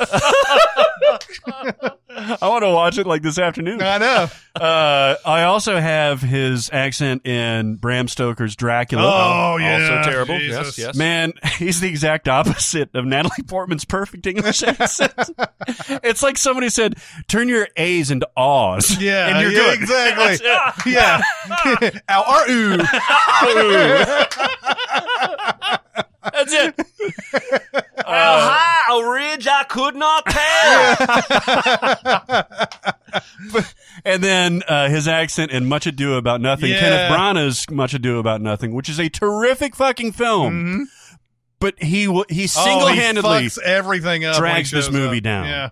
Yeah. He's playing not Iago, that's Othello. He's playing the villain. Yeah, yeah. And he is awful. As soon as he walks in, it's awful. Yes. Like he's just immediately just, I have to look like you gotta hate me when you see me. And it's just He even does this evil laugh. Yeah. He's like, What was the deal with? By the way, what was the deal with that back in the day? Keanu Reeves always ended up in these period pictures. Yeah. Like He's in Dangerous Liaisons. I was about to say he's Yeah. in Dangerous Liaisons in that, and I'm like, Keanu on, has man. a lane. I love Keanu Yeah. as a person. From what I've heard. and as in certain right roles like Speed and The Matrix And John all. Wick. Yeah, and John Wick. That's where he's perfect. Yes, Point Break. Like, God damn it. When you throw him in something like that, it's just like, oh my God, I feel so bad for you. I mean, he had one hell of an agent that was Have just you like, seen no, the- really, he can do this. He can pull this off. Have you Yeah. seen the trailer for this rom-com with him and Winona Ryder? Oh, is there a trailer? Destination Wedding? I didn't know there was a trailer out for it yet. It's like they're both invited to this destination wedding, but they hate each other, and the bride and groom don't even like them. And so they're paired together in some kind of outing, and it's like they're going to bicker the whole movie until they realize they love each other. It almost feels like a fake movie. Like, it feels like one of those Like Tropic something- Thunder trailers. Yeah, something you see in It's like trippy. You Knocked should watch Up it. or something. That's awesome. Oh, All right. I did want to mention an example of the best American accent that I've heard in forever. John Boyega as Finn in The Force and Awakens. That's the thing. Most of the British actors seem to get the American accent right. I don't quite buy. We had talked about this before about Kenneth Branagh in Dead Again, and I don't quite buy his accent in that one. And I guess just because I'm used to seeing his large Britishness and all that stuff. But it's sometimes hard to even recognize that an actor is British. Sometimes there's so many playing Americans these days. Well, I'll tell you this: John Boyega's American English is so good in that movie that his real accent in the Pacific Rim trailer for Uprising sounds fake as shit to me. Dude, watch Attack the Block. Yeah, Attack the Block, man. Holy shit. He's not only English, like he's this certain type. Yeah, it's a of Cockney London-based black like dialect. Yeah, that you can only get if like in a certain spot in England. Yeah. And and I had to have subtitles during that movie. Yeah, me too. Because I did not know what was going on. Yeah. But yeah, exactly. He do you see nails the every difference? bit of it. Yeah, it's amazing. It really is straight. I love The Force Awakens so much. Every time I watch it, I enjoy it even more. I don't know. This is fun. Podcast question: what single shot in a movie describes the whole movie? Scarface in his office looking sad with the mound of cocaine in front of him is this listener's example. Very good. This is almost like the One Perfect Shot Twitter account that has this kind of thing. I liked this was an interesting thought experiment. Yeah. And I think if I thought about this longer, I'd come up with a whole bunch. Yeah. I think when it comes down to it, though, it has to be a movie that has very little going for it, right? Sure. Like Scarface doesn't really. I mean, y'all know my hatred of Scarface. I agree that him looking sad in front of a mound of cocaine is the perfect shot of it. But it doesn't mean that it has to be bad or and it's not that I think Scarface is bad. I just don't think it's as classic as a lot of people think. But movies that can be summed up in one shot. So I've got the T-Rex in Jurassic Park roaring with when dinosaurs rule the earth. Excellent. Coming down. That is a perfect shot of that movie. It tells you everything you need to know. You know that if you didn't know anything about the movie or the book or anything like that, you saw a sign that said when dinosaurs ruled the earth, and you see a dinosaur in the middle of that frame. Yeah. You would know, oh shit, we brought back dinosaurs, Right. and that they made a whole park out of it. Yeah. And they're actually charging money for this shit. And so I feel like that's a perfect shot. And It is. By the way, in the Jurassic World Fallen Kingdom trailer, the new one, it has such a boner for these long T-Rex roars. Like he's roaring at a thing across the canyon, but it goes on for like several beats longer than the original Jurassic Park, and he's roaring at Chris Pratt. He's roaring all over it's just a bunch of roars. Yeah. The T-Rex has been the focal point of every single one of these movies. Yep. And I'm ready to move on. Stop making even bigger, scarier dinosaurs that the T-Rex will then take down. I have like the opposite of a boner for that movie. Yeah. It's like I see a trailer for that movie and my dick starts crawling inside my body. Right. Like, how can I get away from It's this like, faster? Yeah, it's like, whoa, when did I start growing breasts? All right, so this question was a blessing and a I had curse. one more. I'm sorry. I was just gonna. Not that it was worth interrupting you about, but I was thinking any shot of Locke in the car on the phone. Oh God, yeah. Yeah. Glad you did interrupt me to bring that up. Pretty much that pretty much tells you what you're gonna see. That's exactly. a great answer to that question Yeah. from the comedy standpoint, because every shot is him on the phone. Yes. I love that he has a cold in that movie. I love everything about that movie. Just little tiny things. I spent about an hour thinking about this question, and then I realized it's going to take me 18 hours of thought to find the perfect answer, so let's just find one that works and move on. And I figure if you take that pan through the airplane orgy in Wolf of Wall Street, where there's drugs, 80s attire, 90s attire, whatever it is, sex, orgies, music, Everyone's coked out of their minds. That is a microcosm of what that entire movie is, basically. And I just felt like that was the best. I felt like Wolf of Wall Street was a good movie to choose because there are so many moments of excess in that movie. But that is the excessivest excess in all of that movie. Is that it's burned into my retina, that pan through the jet orgy. So Yeah. Man, I just looked up that scene where they're talking about, throwing the guy at the thing. Yeah. God. Oh, What's best about that is how deadpan everybody is. Oh, yeah. Nobody is even giving away that this is something inappropriate. Is like, they're built for this. They're top heavy. They're for accuracy, basically. And he's like, can we bowl him? And he's like, no, that's his brother. That's his brother. He gets on the skateboard and you throw it in there. And he's like, you don't want to look these guys in the eye, that kind of thing. You got to look at the chin. And it looks like I'm looking at you, but I'm looking at your chin. He's like, yeah, I think you're looking at me. My favorite all-time use of that in an outtake was when we did one of the Hobbit movies. And there was a lot of like barrels in the river. Yeah, the barrels and all that when they're doing that whole like whatever the fuck they're doing when they're trying to get the gold running again. And found a whole bunch of stuff that went along with that, these things, man, you get one that does this and you got one that does that. And just kept cutting through all these different parts of the Hobbit where they were doing that. Yeah, anyway. For me, Sunset Boulevard, which is a movie I've repped on here many times. You get that last shot of I'm ready for my close-up, Mr. DeMille, with Gloria Swanson, man. That's a perfect encapsulation of that movie because it's all about her journey of trying to get back to where she once was. And so that's a great one. I've got a couple more. I think you could sum up La La Land in that hilltop dance scene with Emma Stone and Ryan Gosling. The nighttime one after the party? Yeah. I think around so. the benches and everything. Yeah, exactly. Because she's all in this super colorful dress. They're looking out. They're singing "City of Stars." Is it "City of Stars"? No, it's I forget what song they're singing. But yeah, so it's got the color, it's got the pop of the background, the landscape. It's got the music, it's got the dancing, and it's got their burgeoning relationship. And I think you can really, encapsulate that movie in that scene. You know what? Recently, I realized that Jessica Roth is in that movie. She's one of the friends, the girl from Happy Death Day. Oh yeah, it's always fun for me when like you find out later, there's like this, in La La Land, you don't pay much attention to the friends. They all just they're just pretty girls, and they're all wearing these solid color outfits and everything. And you don't even really think about it. Then, something like Happy Death Day comes on. Oh, I love Jessica Roth. And then you go, what else was she in?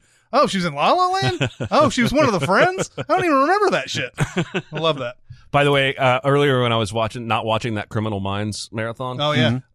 Jane Lynch plays the schizophrenic mom of one of the officers who he has to, there's a flashback where he has to put her in a home. It's I think Jane Lynch was all drama until she hooked up with that improv troupe. Yeah, and she's been all comedy ever since then. Because she's in The Fugitive. The Fugitive. As a straight dramatic role.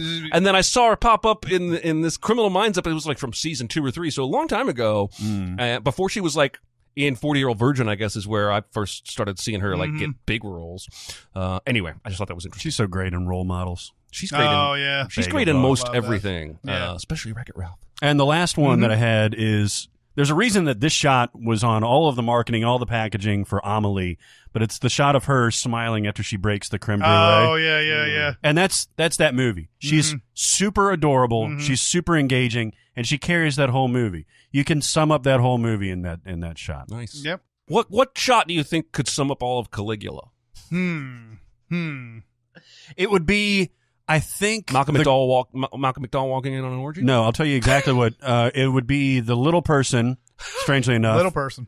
Ejaculating onto the face of one of the penthouse pets. Okay. All right. That would be the shot. That would be the shot. Yeah. I both want to watch this movie and never want to watch this movie, and I'm torn. It's 50-50. It's also really long. Is there really a shot of that? Yes.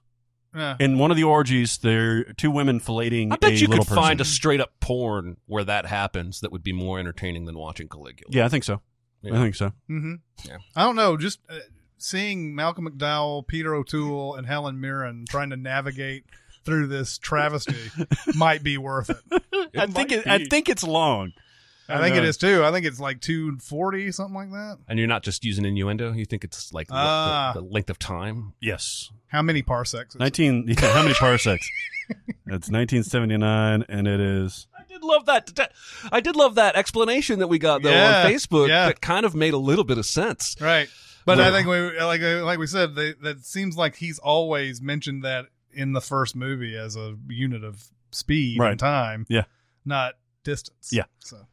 You're right at it. It's 236. Nice. So strap in. Yeah. Literally and metaphorically, I guess. This is a fun one. I love talking about this. What is your favorite John Williams score, and what do you think is his best score? Hook is this person's absolute favorite score, and I believe it's also his best. It's criminally underrated. I guess so, because most people tend not to like the actual movie, therefore dismissing everything about it. I got to be honest, I don't remember anything about the Hook score. I probably like the movie more than you guys did, at least when I saw it. But even like John Williams' bargain basement scores are somebody's favorite. Yeah. Well, yeah, because that's how good he is. Yeah. I think my favorite is Jurassic Park. Yeah. I think it's easy to say your favorite or his best are one of the big three, right? Indiana Jones, the Star Wars, or the Superman. And I'm not going to argue with anybody who does that, but Jurassic Park is the only John Williams score I've ever bought on CD. And I've said this before, there's 4 or 5 different fully fleshed out themes in this score that interact with each other really well. And I just, when I hear the music, it puts me back in that first time seeing the film. And it's very rare for a score to give me that kind of feeling. It's like there's so many strings. I don't know how many he used, if it was more or less than normal, but it's so warm and stringy that it feels like you're just in the womb, basically. It gives you chills. And you picture those sweeping shots and everything, and you're just like, oh, this is cozy. I love it. Yeah. And I think his best is Schindler's List. And the reason I say that is that it's to me, you could argue another one that Chris is going to mention does this as well, but it represents the biggest departure from what I know as the John Williams sound. Yeah.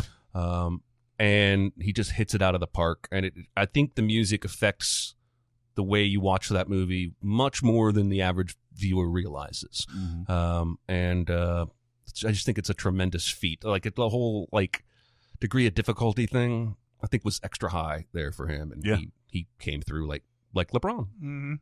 Yep, that's correct. I'm sorry. Yeah. I'm over it. LeBron is better than Jordan, and anybody who wants to argue me otherwise is not watching basketball, because no one has ever done the shit he's doing. It's pretty amazing. Kind of agree with that. Yeah, Jordan was phenomenal. Jordan, count your titles all you want. LeBron is a fucking angel from heaven. Jordan never made it without having a huge supporting cast, Yeah. and LeBron is obviously making it without a huge supporting cast. Well, and he's building a resume of coming from behind in series when everyone has written them off. Yeah. He's building a resume of playing clutch even when he's gassed. Plus, just look at him on the floor. Like, he's the guy on the floor. Like, if you didn't know anything about basketball and you just saw him running across, you'd be like, that guy's probably better than everybody. That's the guy I need to be watching Yeah, right now. yeah. Absolutely. I put in, there's 2 that I really like that are aside from the famous ones. Catch Me If You Can is just a fantastic score.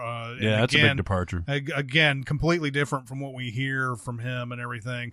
But that's a great score. And JFK is another one that a lot of people don't realize that he did. JFK is an outstanding score.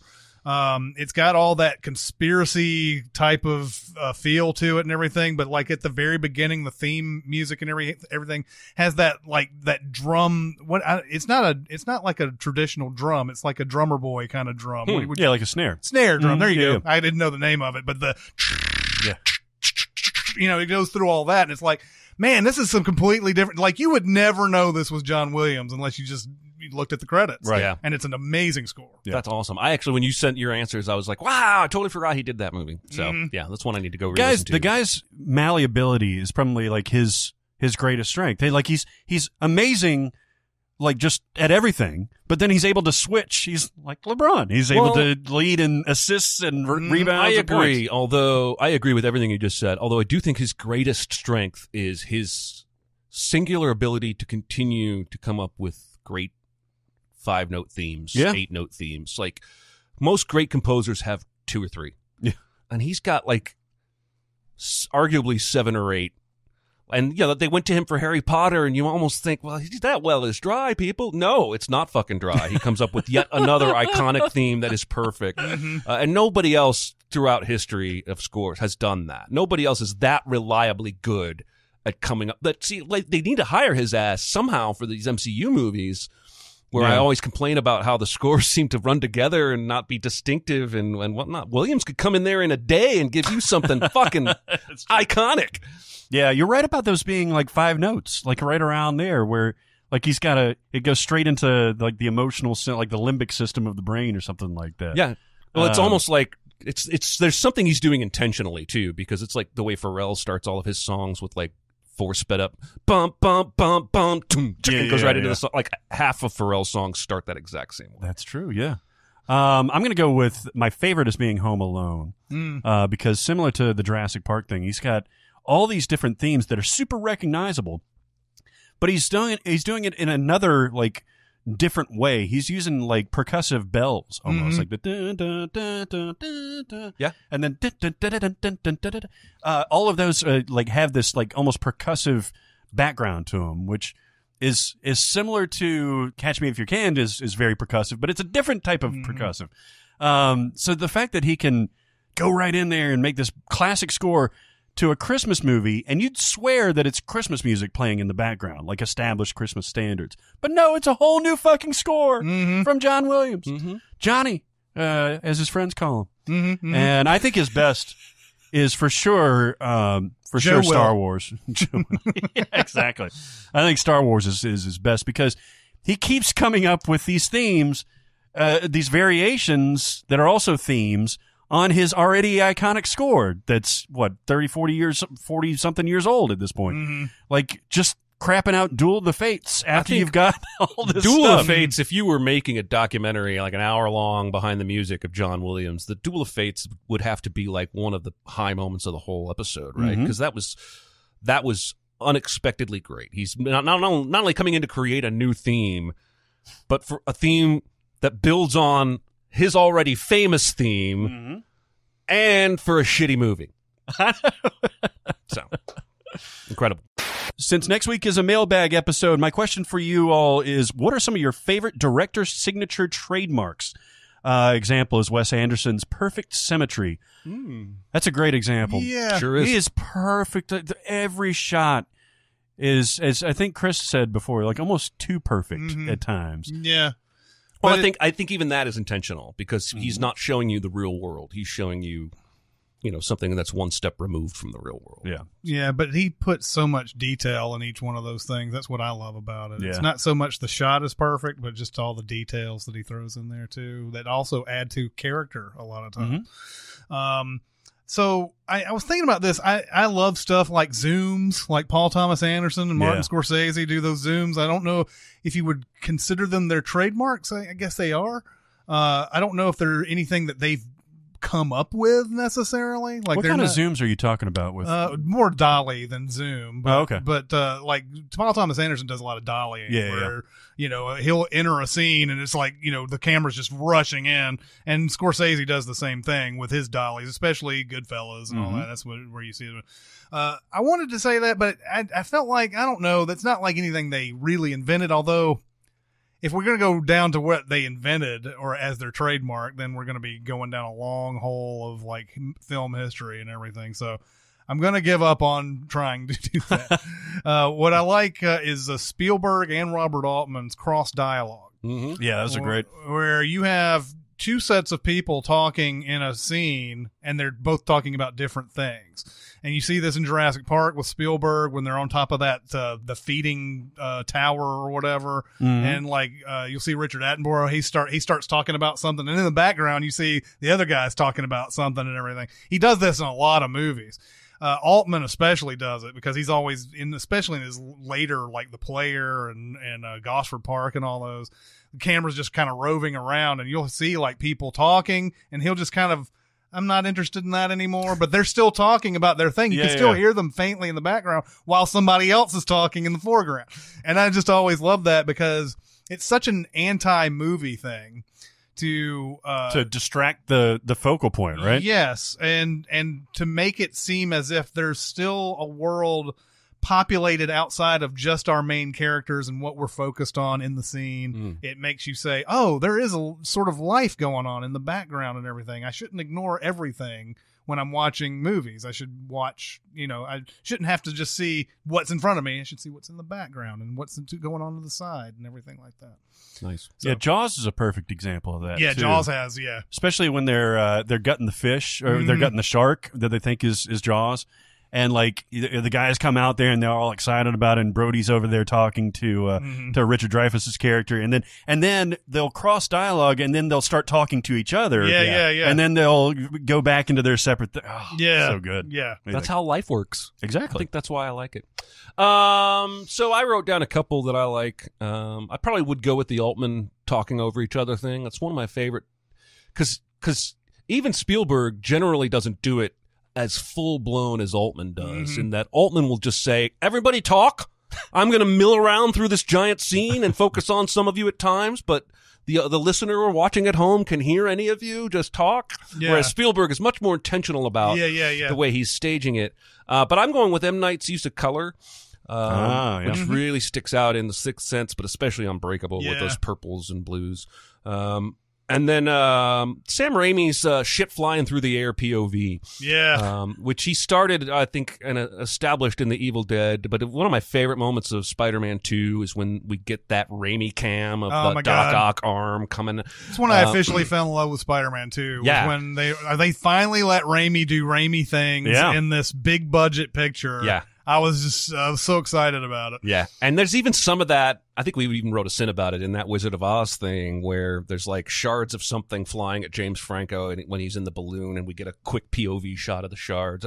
He's not the only one to do that. Certainly Breaking Bad created their own kind of POV of objects offshoot of that kind of a thing where they're not always moving at quick speeds. But yeah, it's a very Raimi thing, and he does it almost every movie I've seen him direct. Maybe even For the Love of the Game, although I haven't watched that. I haven't watched that again since the first time through. And it comes on now and again. You think there's a baseball Raimi POV going to the catcher's mitt? I don't think there is, because I remember when that movie came out, I was like, well, maybe with Raimi there's some cool baseball scenes in this, and I don't recall there being any. I think I remember coming out of that movie going, oh, anybody could have directed that shit. Yeah, and it's like 70% flashbacks with Kelly Preston. Yeah. Like, it's not even really a baseball movie. Yeah. What a weird movie. It is a fucked up weird movie, yeah. So we're all kind of like focusing on camera tricks a little bit, because that's going to come across as your style and everything. I half jokingly wrote that I could say that Tarantino's reliance on the not the reliance, but the frequency of the N-word coming up in his, dialogue in his movies is unfortunately somewhat of a signature. It's part of his signature. I don't think you can deny it. But I'm going to go back to Buddy Stanley Kubrick, because I noticed as I was watching this scene in Eyes Wide Shut, the scene where, because I forgot Alan Cumming was in that movie. He's the hotel clerk, and Tom Cruise comes in there, and he tells this wonderful story about like how Nick Nightingale was taken and all that stuff. But how the scene starts is Tom Cruise comes in, and it's this Steadicam floating camera that slowly approaches the desk, and then it turns to Alan Cumming, and then it goes to a traditional back and forth thing, but it long takes obviously. But then I was thinking about, obviously The Shining is his signature Steadicam following tracking shot that people think about when Danny's riding the big wheel and all that stuff. And then, of course, when they're driving up into the mountains and all that stuff. But then you think about it, and you've got these long tracking shots of R. Lee Ermey in Full Metal Jacket during the basic training. And then you think about A Clockwork Orange, where the camera pans up on Malcolm McDowell in the milk bar and all that stuff. And you think about Barry Lyndon, where they're I actually wrote Carrie Lyndon on the email, but you think about Barry Lyndon, where he's got these wonderful tracking shots both from afar and then coming in on Ryan O'Neal. So yeah, that stuff is just gold for me, because it's ethereal. It sets up an ethereal quality to it because it's not a zoom like with Paul Thomas Anderson where it's tracking and it's following and stuff like that, or Scorsese where it's more kinetic and everything. It's literally like crawling and creeping up, and it's like it's floating in midair and giving you this odd, unsettling perception because all of his movies are pretty much unsettling. Yeah. Not just The Shining. I love it. Yeah. So great. Yeah. That's my answer. That's a good call.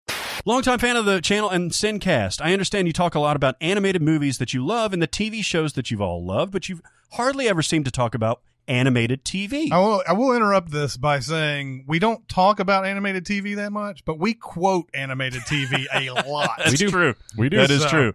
So this is kind of going back to our movie club format.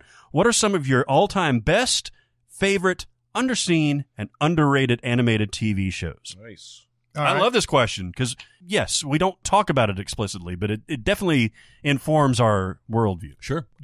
Simpsons is my favorite. Even though I haven't watched a new episode probably since season 15.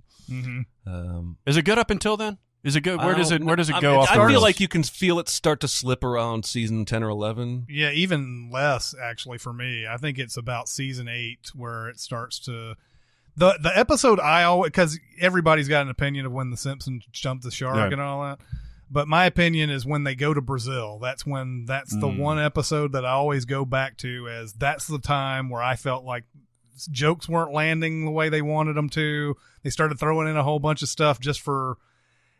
There's sight gags with Homer in a thong, and it's like, oh, look at his big fat ass. That's the joke, and it's like, okay, yeah. We know Homer's fat. We've told a lot of better fat jokes about him over the years, but we didn't have to go to the visual about it. But it's somewhere around there, and I can't remember when that Brazil episode was. It could be season 10 for all I know, but that's where I.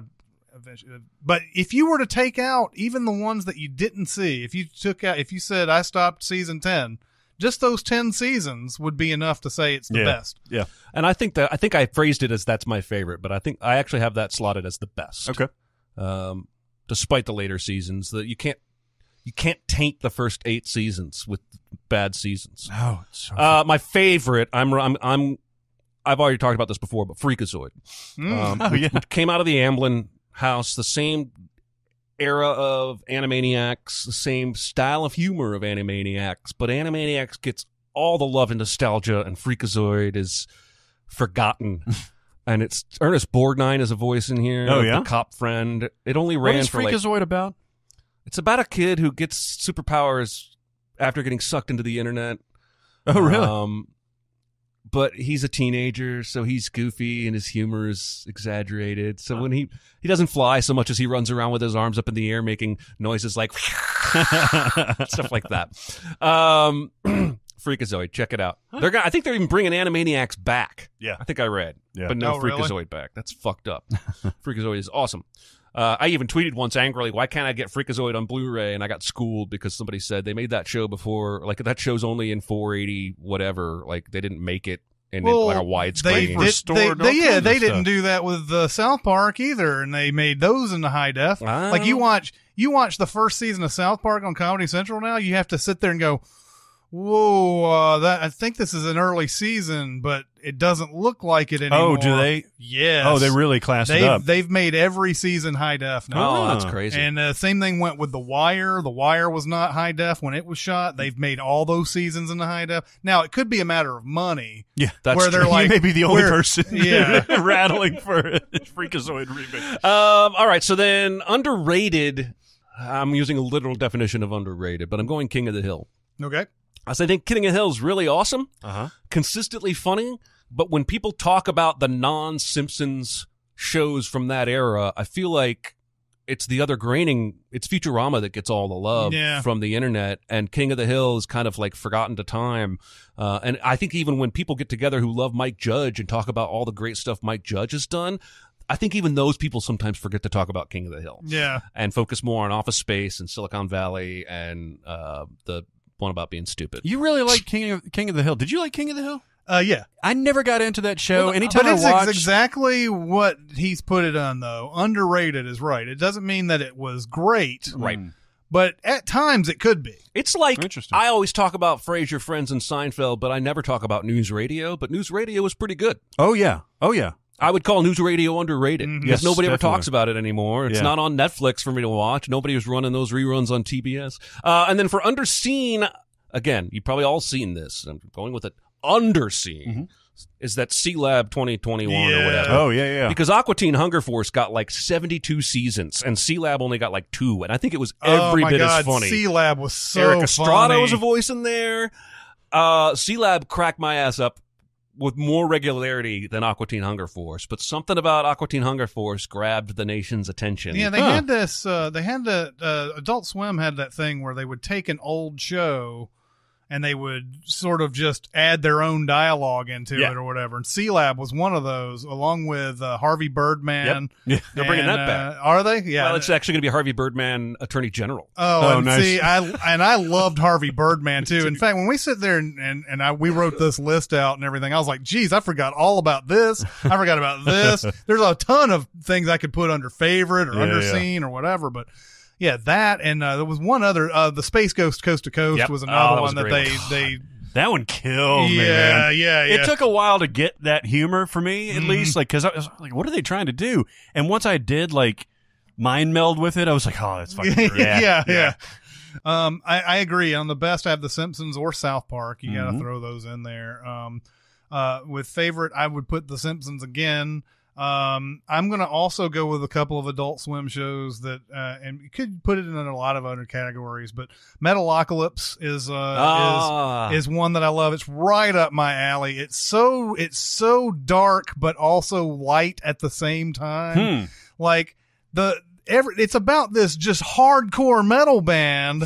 And like, and so like it's just goes through their mundane lives for the most part. But by the end of every episode, they get on a show, they do a show that is so hardcore that people die and they die in horrible ways.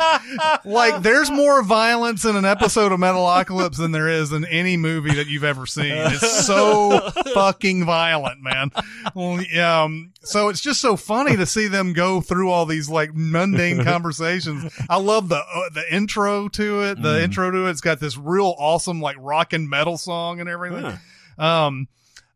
We'd probably be remiss not to talk about Rick and Morty. I mean, it's one of those type of shows. It's got 3 seasons, so we'll see what happens. They finally ordered the 7-season like epic, whatever. We'll see how it does over the next few seasons. I like what I see so far on that. It's become the problem is it's become a bad thing to be a Rick and Morty fan because of how many times fans have been such dickholes on the internet. I know. Even Dan Harmon said like a week ago, I wouldn't wish that show's fans on anyone. Yeah. And he makes the show. Yeah, it's such a bizarre fan base because some of them are just normal, reasonable people like you. Right. And then some of them like assault employees if they don't have Szechuan sauce. Yeah. It's become a thing. It's become a thing where, it's a lot of people love the show, but being a fan of it, announcing yourself as a fan now comes with some baggage. Yeah. Kind of like us. Yeah. Yeah, exactly. Yeah. You're I bet there are right. circles and forums on the internet where some of our fans may not want to self-identify as Cinemasins fans. Yeah, you're I'm just probably saying. right. I'm You're just probably saying. right. On Underseen, I have The Critic. Oh, yeah, good call. Yeah, this was a show. John Lovitz played a critic, and it was his tagline was "It stinks." So like every episode began with with the intro would have a new clip that they would do, and it would be like and this is how old the show is. They would say "Speed 2" or whatever, and it would show some very parody like moment or whatever, and then he would turn to the camera and go, "It stinks," and they even had this is a fun trivia question too, because the critic had a crossover episode with The Simpsons because he had producers of The Simpsons were on the critic. And there was a crossover episode. It's the one where they had the film festival in Springfield and everything. It's the only episode Matt Groening has never put his name on. Interesting. Because he did not believe in the crossover. It was a Simpsons-based crossover, though. It was on The Simpsons, and he Simpsons was on did that. not cross Actually, over. the critic is only in it for like a couple seconds, I think. Yeah, he's not in it very long, but they wanted to have a crossover to sort of like boost, ratings for it, and it obviously didn't work. But I really enjoyed it, especially if you're just a movie fan and everything. And of course, back then, if you watch The Critic now, it's going to be a lot of dated references. Like I said, they'll do sequels to movies that have had many sequels. Exactly. Die Hard 5. Who would have imagined that? Yeah. On underrated, although it's got a 7.8 on the IMDb, so I can't come up with a true underrated, but it's a cartoon called Super Jail. It's also on Adult Swim. David Wayne was behind this one. And it only had 2 or 3 seasons, I think, but this one is just absolutely nuts. It's this jail that's in this far off, like, I don't know, it's almost a hell, maybe a hellscape or whatever. I don't remember if it's on a different planet or whatever, but every episode will inevitably have something where there'll be this chain reaction of just people dying everywhere. And just like, they'll be like, oh, okay, like the fish came in and like ate all these guys. And then like, oh, that fish is the big fish. Nope, bigger fish comes in. And then a bunch of piranha will come in and eat that fish. And then like, they just keep on like, though there's always like a 5-minute, like just cut in there where the show is funny aside from that too, but I mean, that was its signature thing. Loved Super Jail. Thought that was a funny, and if you're a fan of David Wayne in general, you're gonna like that show too. You are the only Adult Swim fan, super fan, that does not smoke weed. I think you're right. I think that's you're right. the case. You guys both looked at me after you said that. Not intentionally. Well, not intentionally, but if we were filming this episode, everyone would conclude that I am a huge pot-smoking Adult Swim fan. Of course, that's not anything to be ashamed of. No, it's not. Who would claim to be that? Exactly, it's not. Yes. For my best, South Park is by far, I think, the best, which is crazy because the animation started off with being so shitty and still is, leaves a little but the animation's all crappy. Oh, man. I mean, ever since the beginning, when I was in high school, it was just starting out, and the clip was viral in those days. It was being passed over in the modems and all that stuff on the internet. 56K. Yeah. It was the Jesus versus Santa Claus. Oh, yeah. And it just killed us. It's where Eric was Kenny and Kenny was Eric. Yeah, exactly. And we just poured over getting sound clips from it. Yeah. You had that "Oh Holy Night," Eric Cartman singing "Oh Holy Night" with the cattle prod from Mr. Garrison. It's always been, I think, humor-wise, the best. I remember when it came out, I did not watch it right off the bat. And there was a few episodes in, and somebody at work came up to me and said, "Have you seen South Park?" And I was like, "No, I haven't. I've seen the ads on Comedy Central and everything." And he goes, "I think it's really funny. It's just, like it's like," and he got to the point, like, and there's a character, Kenny, on there. He always dies. He dies every episode." And I was like, "Oh, okay. Well, all right. That sounds pretty cool." And then eventually that was when I started watching it. I've watched it since. They haven't continued to kill Kenny in every episode. No, they've gone through a whole bunch of stuff with that. Like first they stopped killing him. I don't remember the order of all this. Maybe after the movie. They stopped killing him all the time. Then they killed him, but they said his spirit was in Cartman. Yeah. So Cartman was Kenny, both characters for a while. Then I think Kenny was gone from the show for a while. I think they put Butters in as his replacement. And then they finally just brought Kenny back. And I don't think they kill him anymore. They may every once in a while have a callback to that, but he does not die like he used to. Son, we've accidentally replaced your heart with a baked potato. Got about 30 seconds to live. It never gets any easier. Wasn't George Clooney also the voice of the dog? Yes, that's Yippee, the backflipping dog. Yeah. My favorite is Beavis and Butthead. Man, I can go back and watch that. I literally have the entire series on DVD.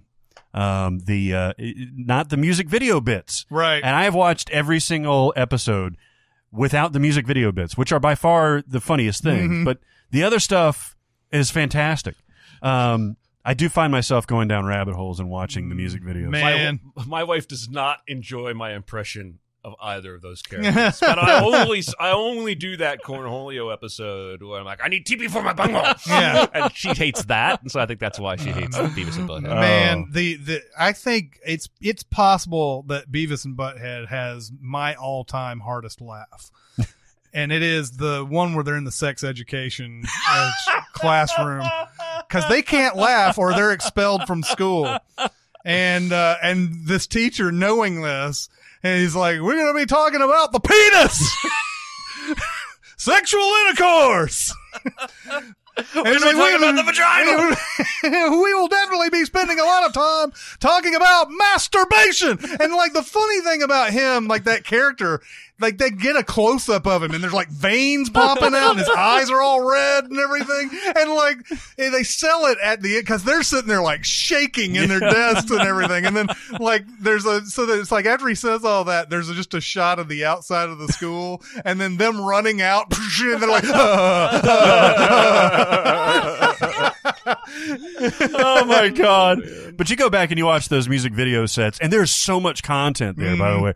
I went down like a rabbit hole with all the metal videos they did. And that was that. Yeah. Damn it, Pantera. They started referring to the dude in Pantera as Pantera. It was like his stepfather was real hard on him. Damn it, Pantera, this beer is warm. It's so great. I can watch it right now. Underrated, I'm actually going to say,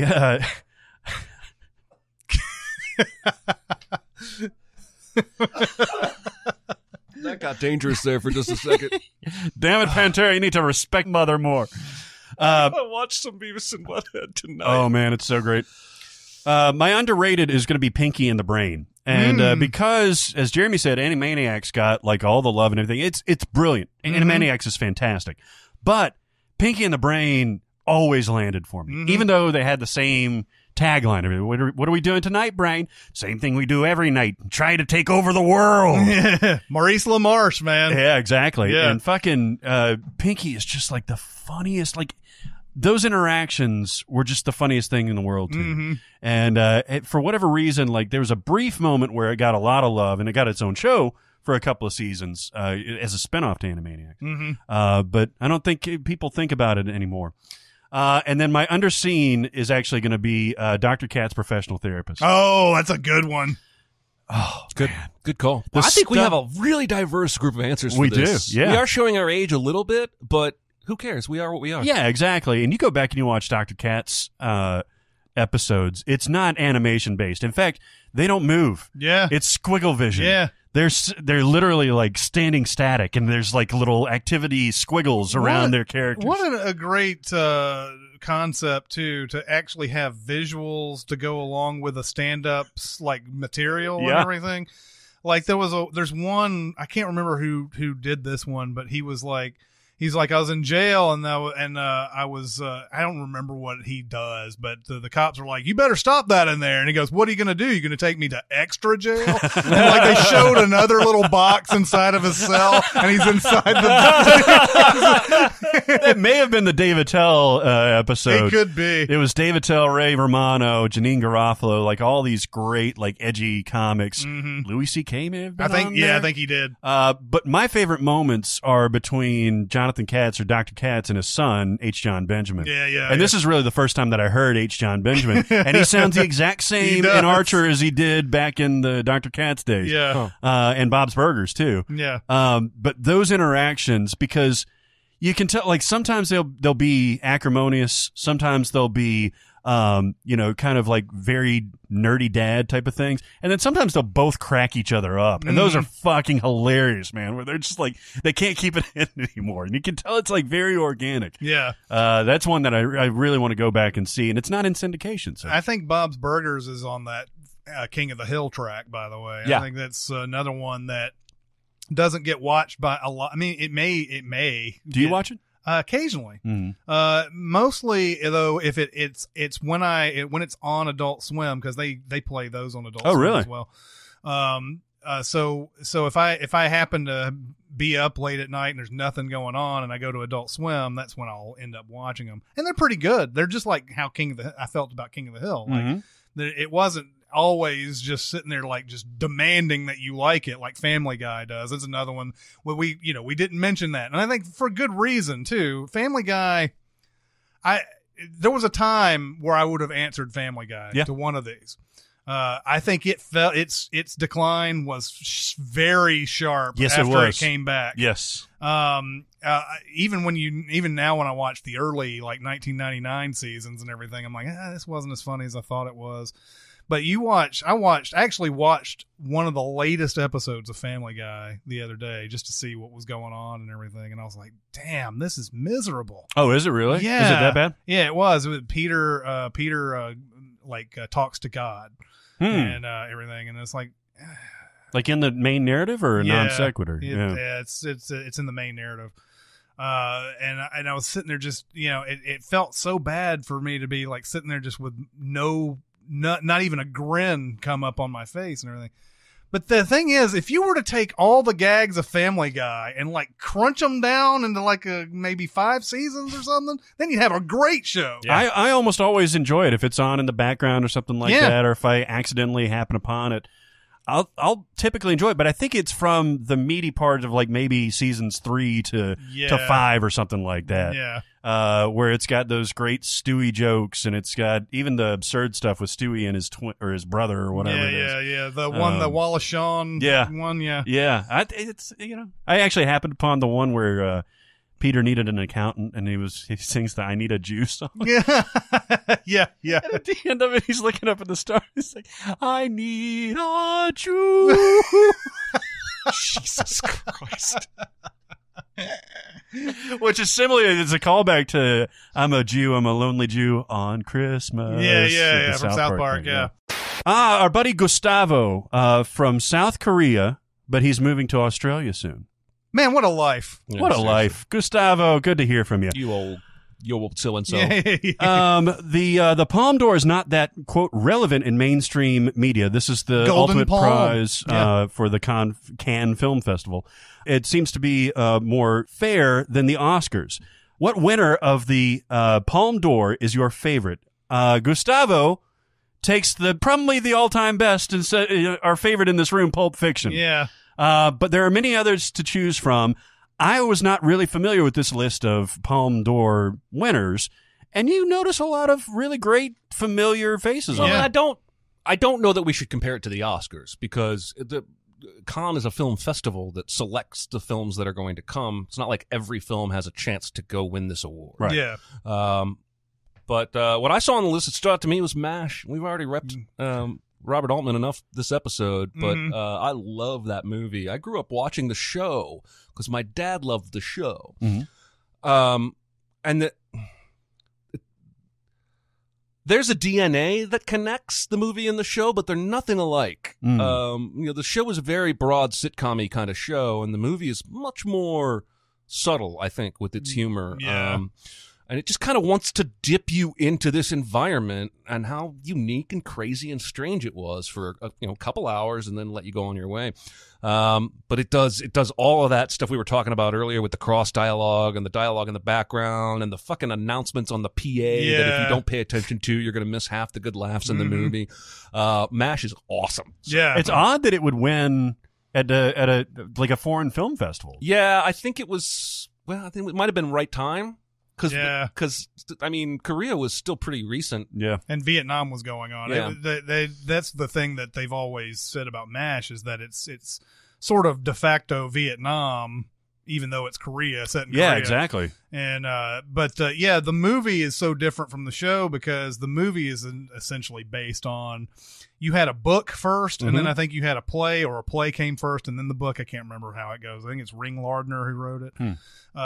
Ring Lardner was a blacklisted screenwriter, I think. Something like that. And then the movie is sort of still along those lines. Because I performed this play in high school. Wow. And the play is not really like the movie, but there are scenes in the play that are ripped right from it, and it's in the movie. So yeah, that's a good one. I love MASH too. I've seen that a bunch. Yeah. Seen that movie a bunch, and you're right. It's one of those where you have to pay attention through it, because there's just some really subtle things in it, and then there's some stuff that's not so subtle that, I don't know if you can get away with it anymore. Yeah. There's a lot of stuff that just, it's One scene in particular that you probably couldn't get away with. Yeah, you probably couldn't. Along in that same decade, I saw The Conversation. Yeah. Palme d'Or. That's so great. Such a good movie. This and is like everything. a huge recommendation from it. I don't think Yeah. enough people have seen The Conversation. They haven't, and I think we've stuck in Conversation references here and there. We've said go watch it, whatever. Mhm. You must watch The Conversation. That's Yeah. a movie that's just fantastic. So Yeah. that's Well, and I think we've even said this before, but excellent double feature would be The Conversation and Enemy of the State. Yeah. yeah, Because you can convince yourself Hackman's playing the same exact person. Yeah. yeah. Yeah, I can see that. So mine's going to be, it's a toss-up between Sex, Lies, and Videotape, 89, Steven Soderbergh. Man, I don't get Steven Soderbergh's career. I just don't get it. Sex, Lies, and Videotape is awesome. Out of Sight is awesome. Ocean's 11 doesn't quite hold up on like critical viewing. I think ultimately what his deal is that the grass is always greener for him. He Yeah. always wants to try something different. He always wants to experiment, and I think that's a fair path to take because he's got to bring. I mean, for every miss, there's a hit. Yeah. Like he experiments with the girlfriend experience. To me, just a terrible, terrible film. But then he experiments with something like this one that he just came out with, shot on a cell phone, that apparently is pretty good. Oh, yeah. And so, you know, I think he's interesting to me in that regard, in that he seems to perpetually want to find new grounds to play in, new toys to play with, new directions. He wants to chart new ground.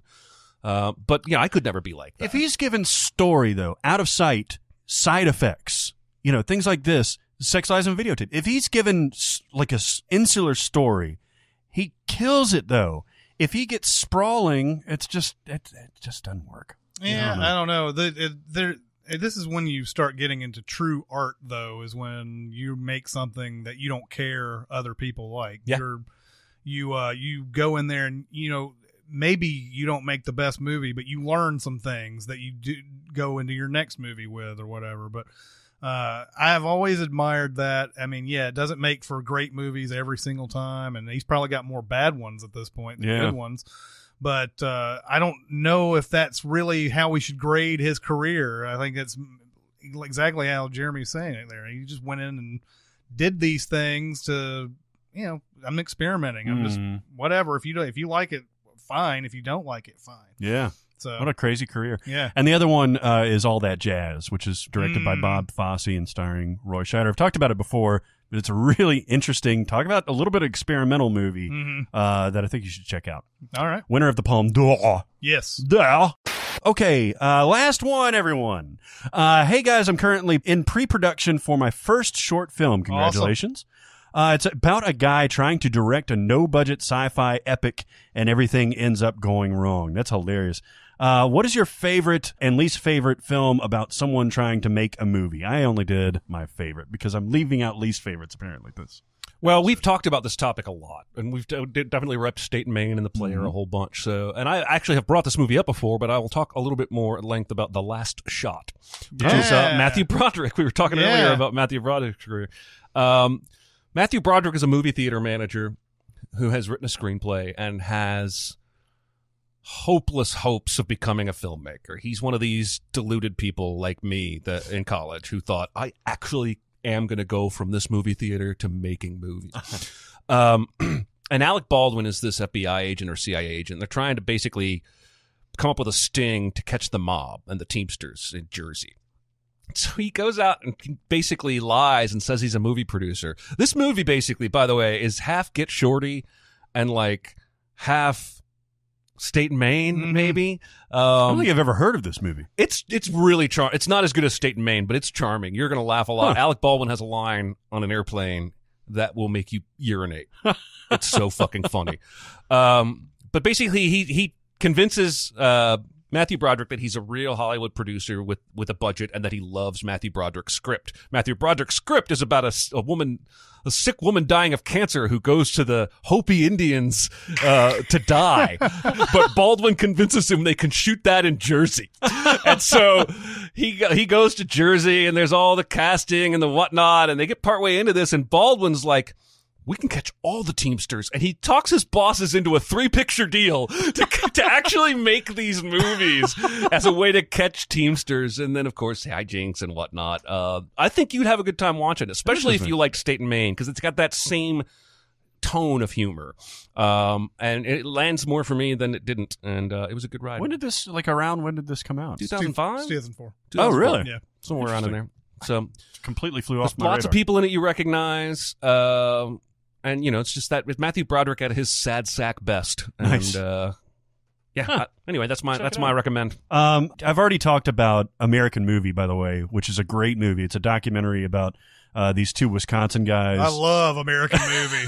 that Colvin. one of which is very delusional. The other one is just following along, and they're trying to make a horror movie called Coven, which is pronounced Colvin.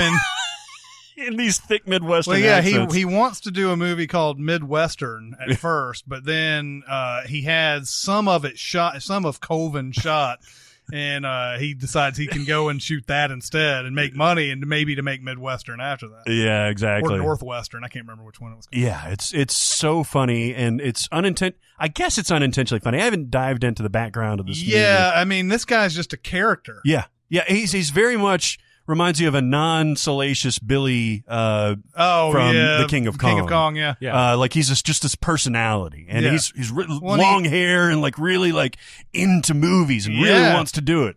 Yeah, he's got there's scenes of him being drunk and everything, and he's belligerent at times, and sometimes it's real sad, but a lot of times, man, he's watching the Packers win the Super Bowl and everything. And it's like, I think it was that 96 one where like there was the Desmond Howard return and everything. He's like, there it is. Game over right there. It was the beginning of the game.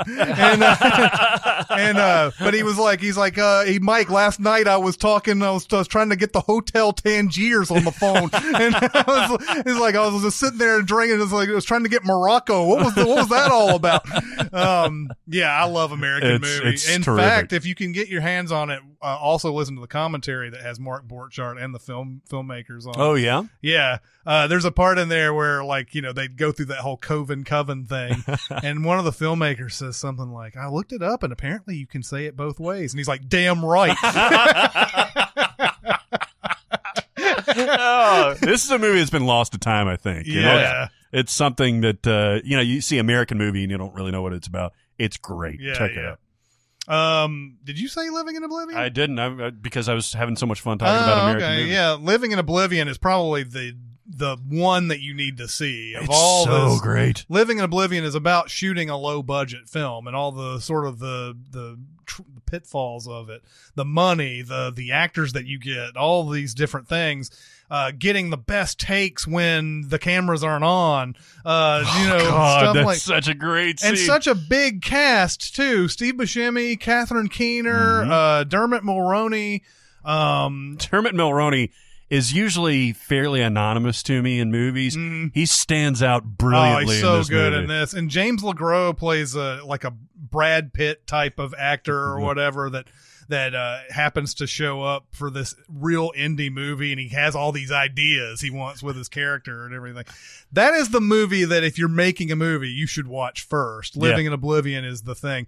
You also want to take a look at Ed Wood, even though Ed Wood is more of a drama about Ed Wood. Doesn't really go into a lot of the things about him making that movie, but it is a movie about making movies and everything. A couple of others that aren't necessarily about a guy making a movie but is in the movie business. Albert Brooks in Modern Romance is man, I forgot about that movie. He's a Foley artist in that movie. And there's a great scene in there where they're trying to find and I may have even talked about this on the podcast before, but there's a great scene in Modern Romance where they're trying to find the perfect sound for this guy running in a spaceship on I guess it's a hallway, maybe even a carpeted hallway. I'm not even sure, but it's a guy running and they need to get the perfect sound effects for it. And so they're like, okay, well, what can we do? And they go to the archives and one is called Hulk Running. And so they go and they put the Hulk running over this guy running through a spaceship, and it's like,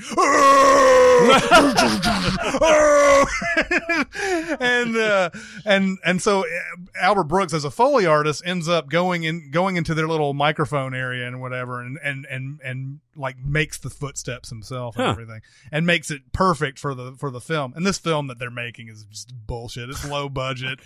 James L. Brooks plays the director director Awesome. in the movie. Really? And they're not related at all because he's Albert Einstein. Has he ever? I don't think I've ever seen him play as an actor before. Yeah, he's the director of this movie in this, and there's a bunch of scenes in there where he's talking about like, you know, there's a part where it's George Kennedy is playing in the movie and within the movie, and there's a part where he tells one of the people, "You know nothing," and there's a shot to a guy who's like looking up, like all ham-handed, like in like to the ceiling and everything. And Albert Brooks is like, "Wouldn't it be better if we didn't know that he knew anything? Like, why are we showing that guy right away, right after? Wouldn't it be more of a surprise later if we didn't know?" Stuff like that is in that. So Modern Romance has a lot of good stuff in it. But it's not really about that. Then there's one other, Body Double. Oh yeah, Body Double is another Double. one that has a lot of like inside baseball type film Yeah. Is stuff. that De Palma? De Palma. Yeah. De Palma, yeah. Yeah, that movie's very strange. By the end of it, you won't even know if any of the shit that you just saw happened. But there's a fun scene like towards the end of Body Double where they have a nude scene. And the main actress isn't going to do the nude scene. So like they have this girl in a shower, and like the main guy who's the main guy in Body Double is playing like a werewolf vampire or something. I can't remember what it was. But he comes in through the window and like he's grabbing her down by her boobs and everything. And so like there's the actress who's like just show her face. Then they have some just random girl with big boobs to come in, and so like they show that, and it's like, okay, get a close up of this. Dennis Franz plays the director. But there's like, they show the actual scene as it's cut, and they show like the main actress and it's her face, and then they just show the boobs. Main actress, then boobs. Stuff like that. All right. So that was a bunch of goddamn questions. That's right, baby. It was a lot. I like it. We filled a whole like 2+ hours That's of right. questions there. So don't fucking say we don't do questions. God damn it.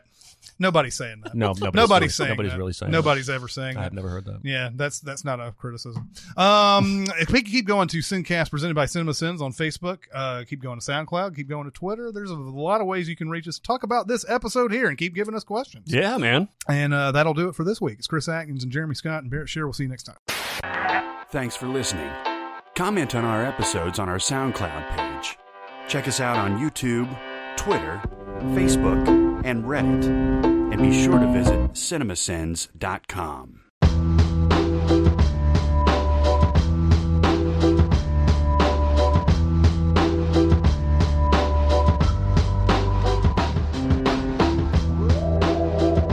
Who are we talking about? James Corden.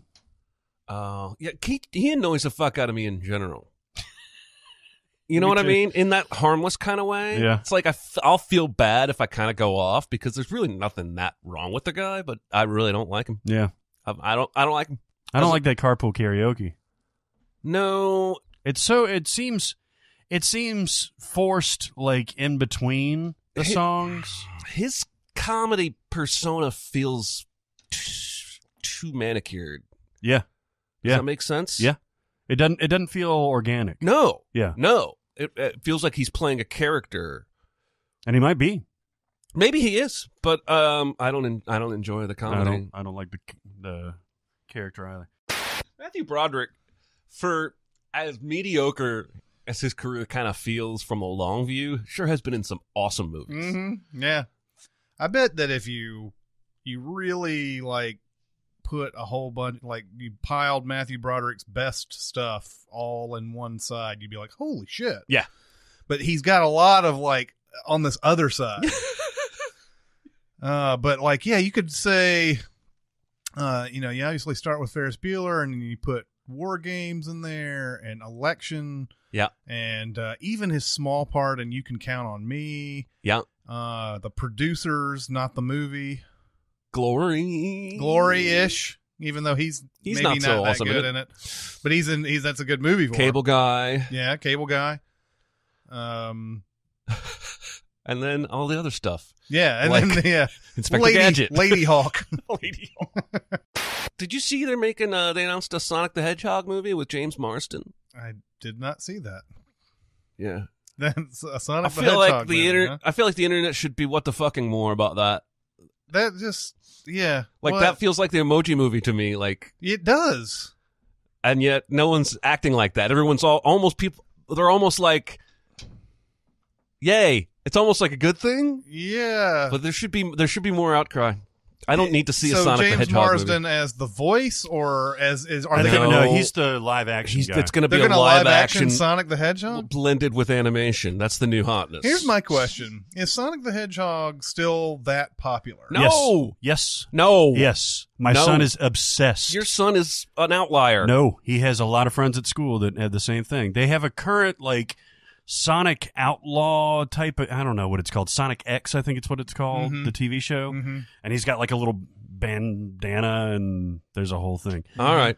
Well, it is still popular, which let is me ask crazy. you this. If they were announcing a new Mario Brothers movie, would you be any more excited about that just because kids love Mario today? I'm not excited about either one of them. Okay. I'm just saying. I'm just That because he is still kids popular. like a thing doesn't mean it's movie. Kids like dog poop. Doesn't mean there needs to be a movie about it. Yeah. Do they like dog poop? I watched Gone in 60 Seconds last night. Oh, geez. You'll never get that 2 hours back, dude. I like that movie.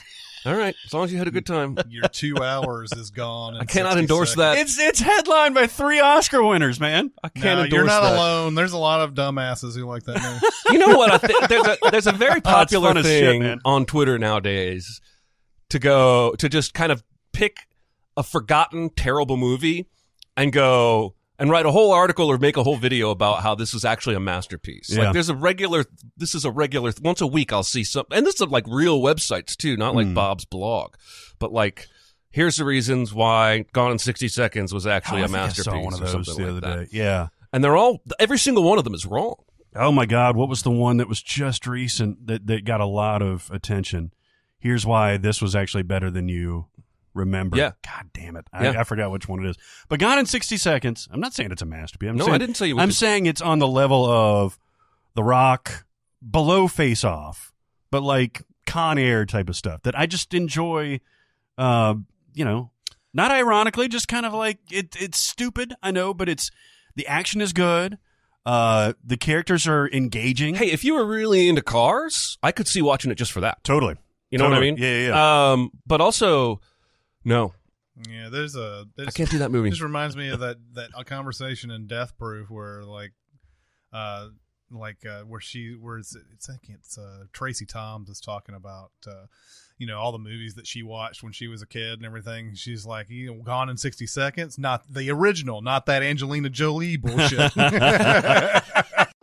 You know what? I've talked about Demolition Man for 20 years and how much I love it, but I just learned a new fact about it last week. Really? The guy who directed that movie, that's the only movie he ever directed. Do you remember who it is? No. What's this? The guy who directed Demolition Man was a visual artist, and I think he had done some music videos and some fine art related videos, and And then he did Demolition. he directed Demolition Man and didn't really have a great time and went back to making art. Well, he does have so he has 8 credits, but let's see, two other movies. One of the other movies you may have seen, Excess Baggage. Oh, Benicio directed Benicio and Alicia Silverstone. Well, then Alicia? that article I read totally lied to me. It said it was Yeah. the only feature film he had ever directed. Oh, weird. His name's Marco Brambilla. Brambilla. Or Brambilla. Well, just cut all this And bullshit. then Put it in the And then he outtakes. did another movie called Destricted in 2006. It's got a 4.6 on IMDb. Yeah, that sounds Excess awesome. Baggage is shitty. Yeah, Excess Baggage reminds me of... though there is one really funny part in it, though, where Alicia Silverstone takes some money. I can't remember who... Are they with Christopher Walken at this point? I can't remember if they're with... God, I saw the movie once. Who they're with, but she takes the guy's money, and Benicio del Toro is just like sitting there with this like just like fuck it all look on his face, and he's like, she just stole your money.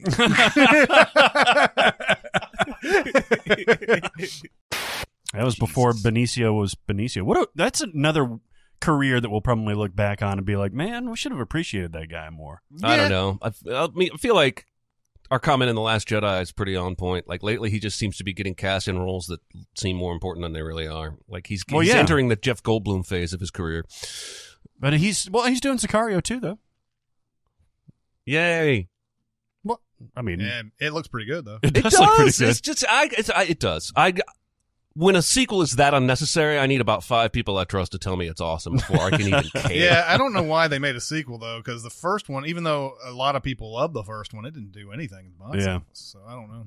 They Brolined it up. I guess it did more than I think it did, but it's not like something where like, oh, we must make a sequel. Well, to it that. kind of did that Austin Powers thing where it got most of its fandom on home video or after the theatrical release, and then I think it even flirted with some awards like buzz there for a while. But Did it really? I highly recommend Sicario though.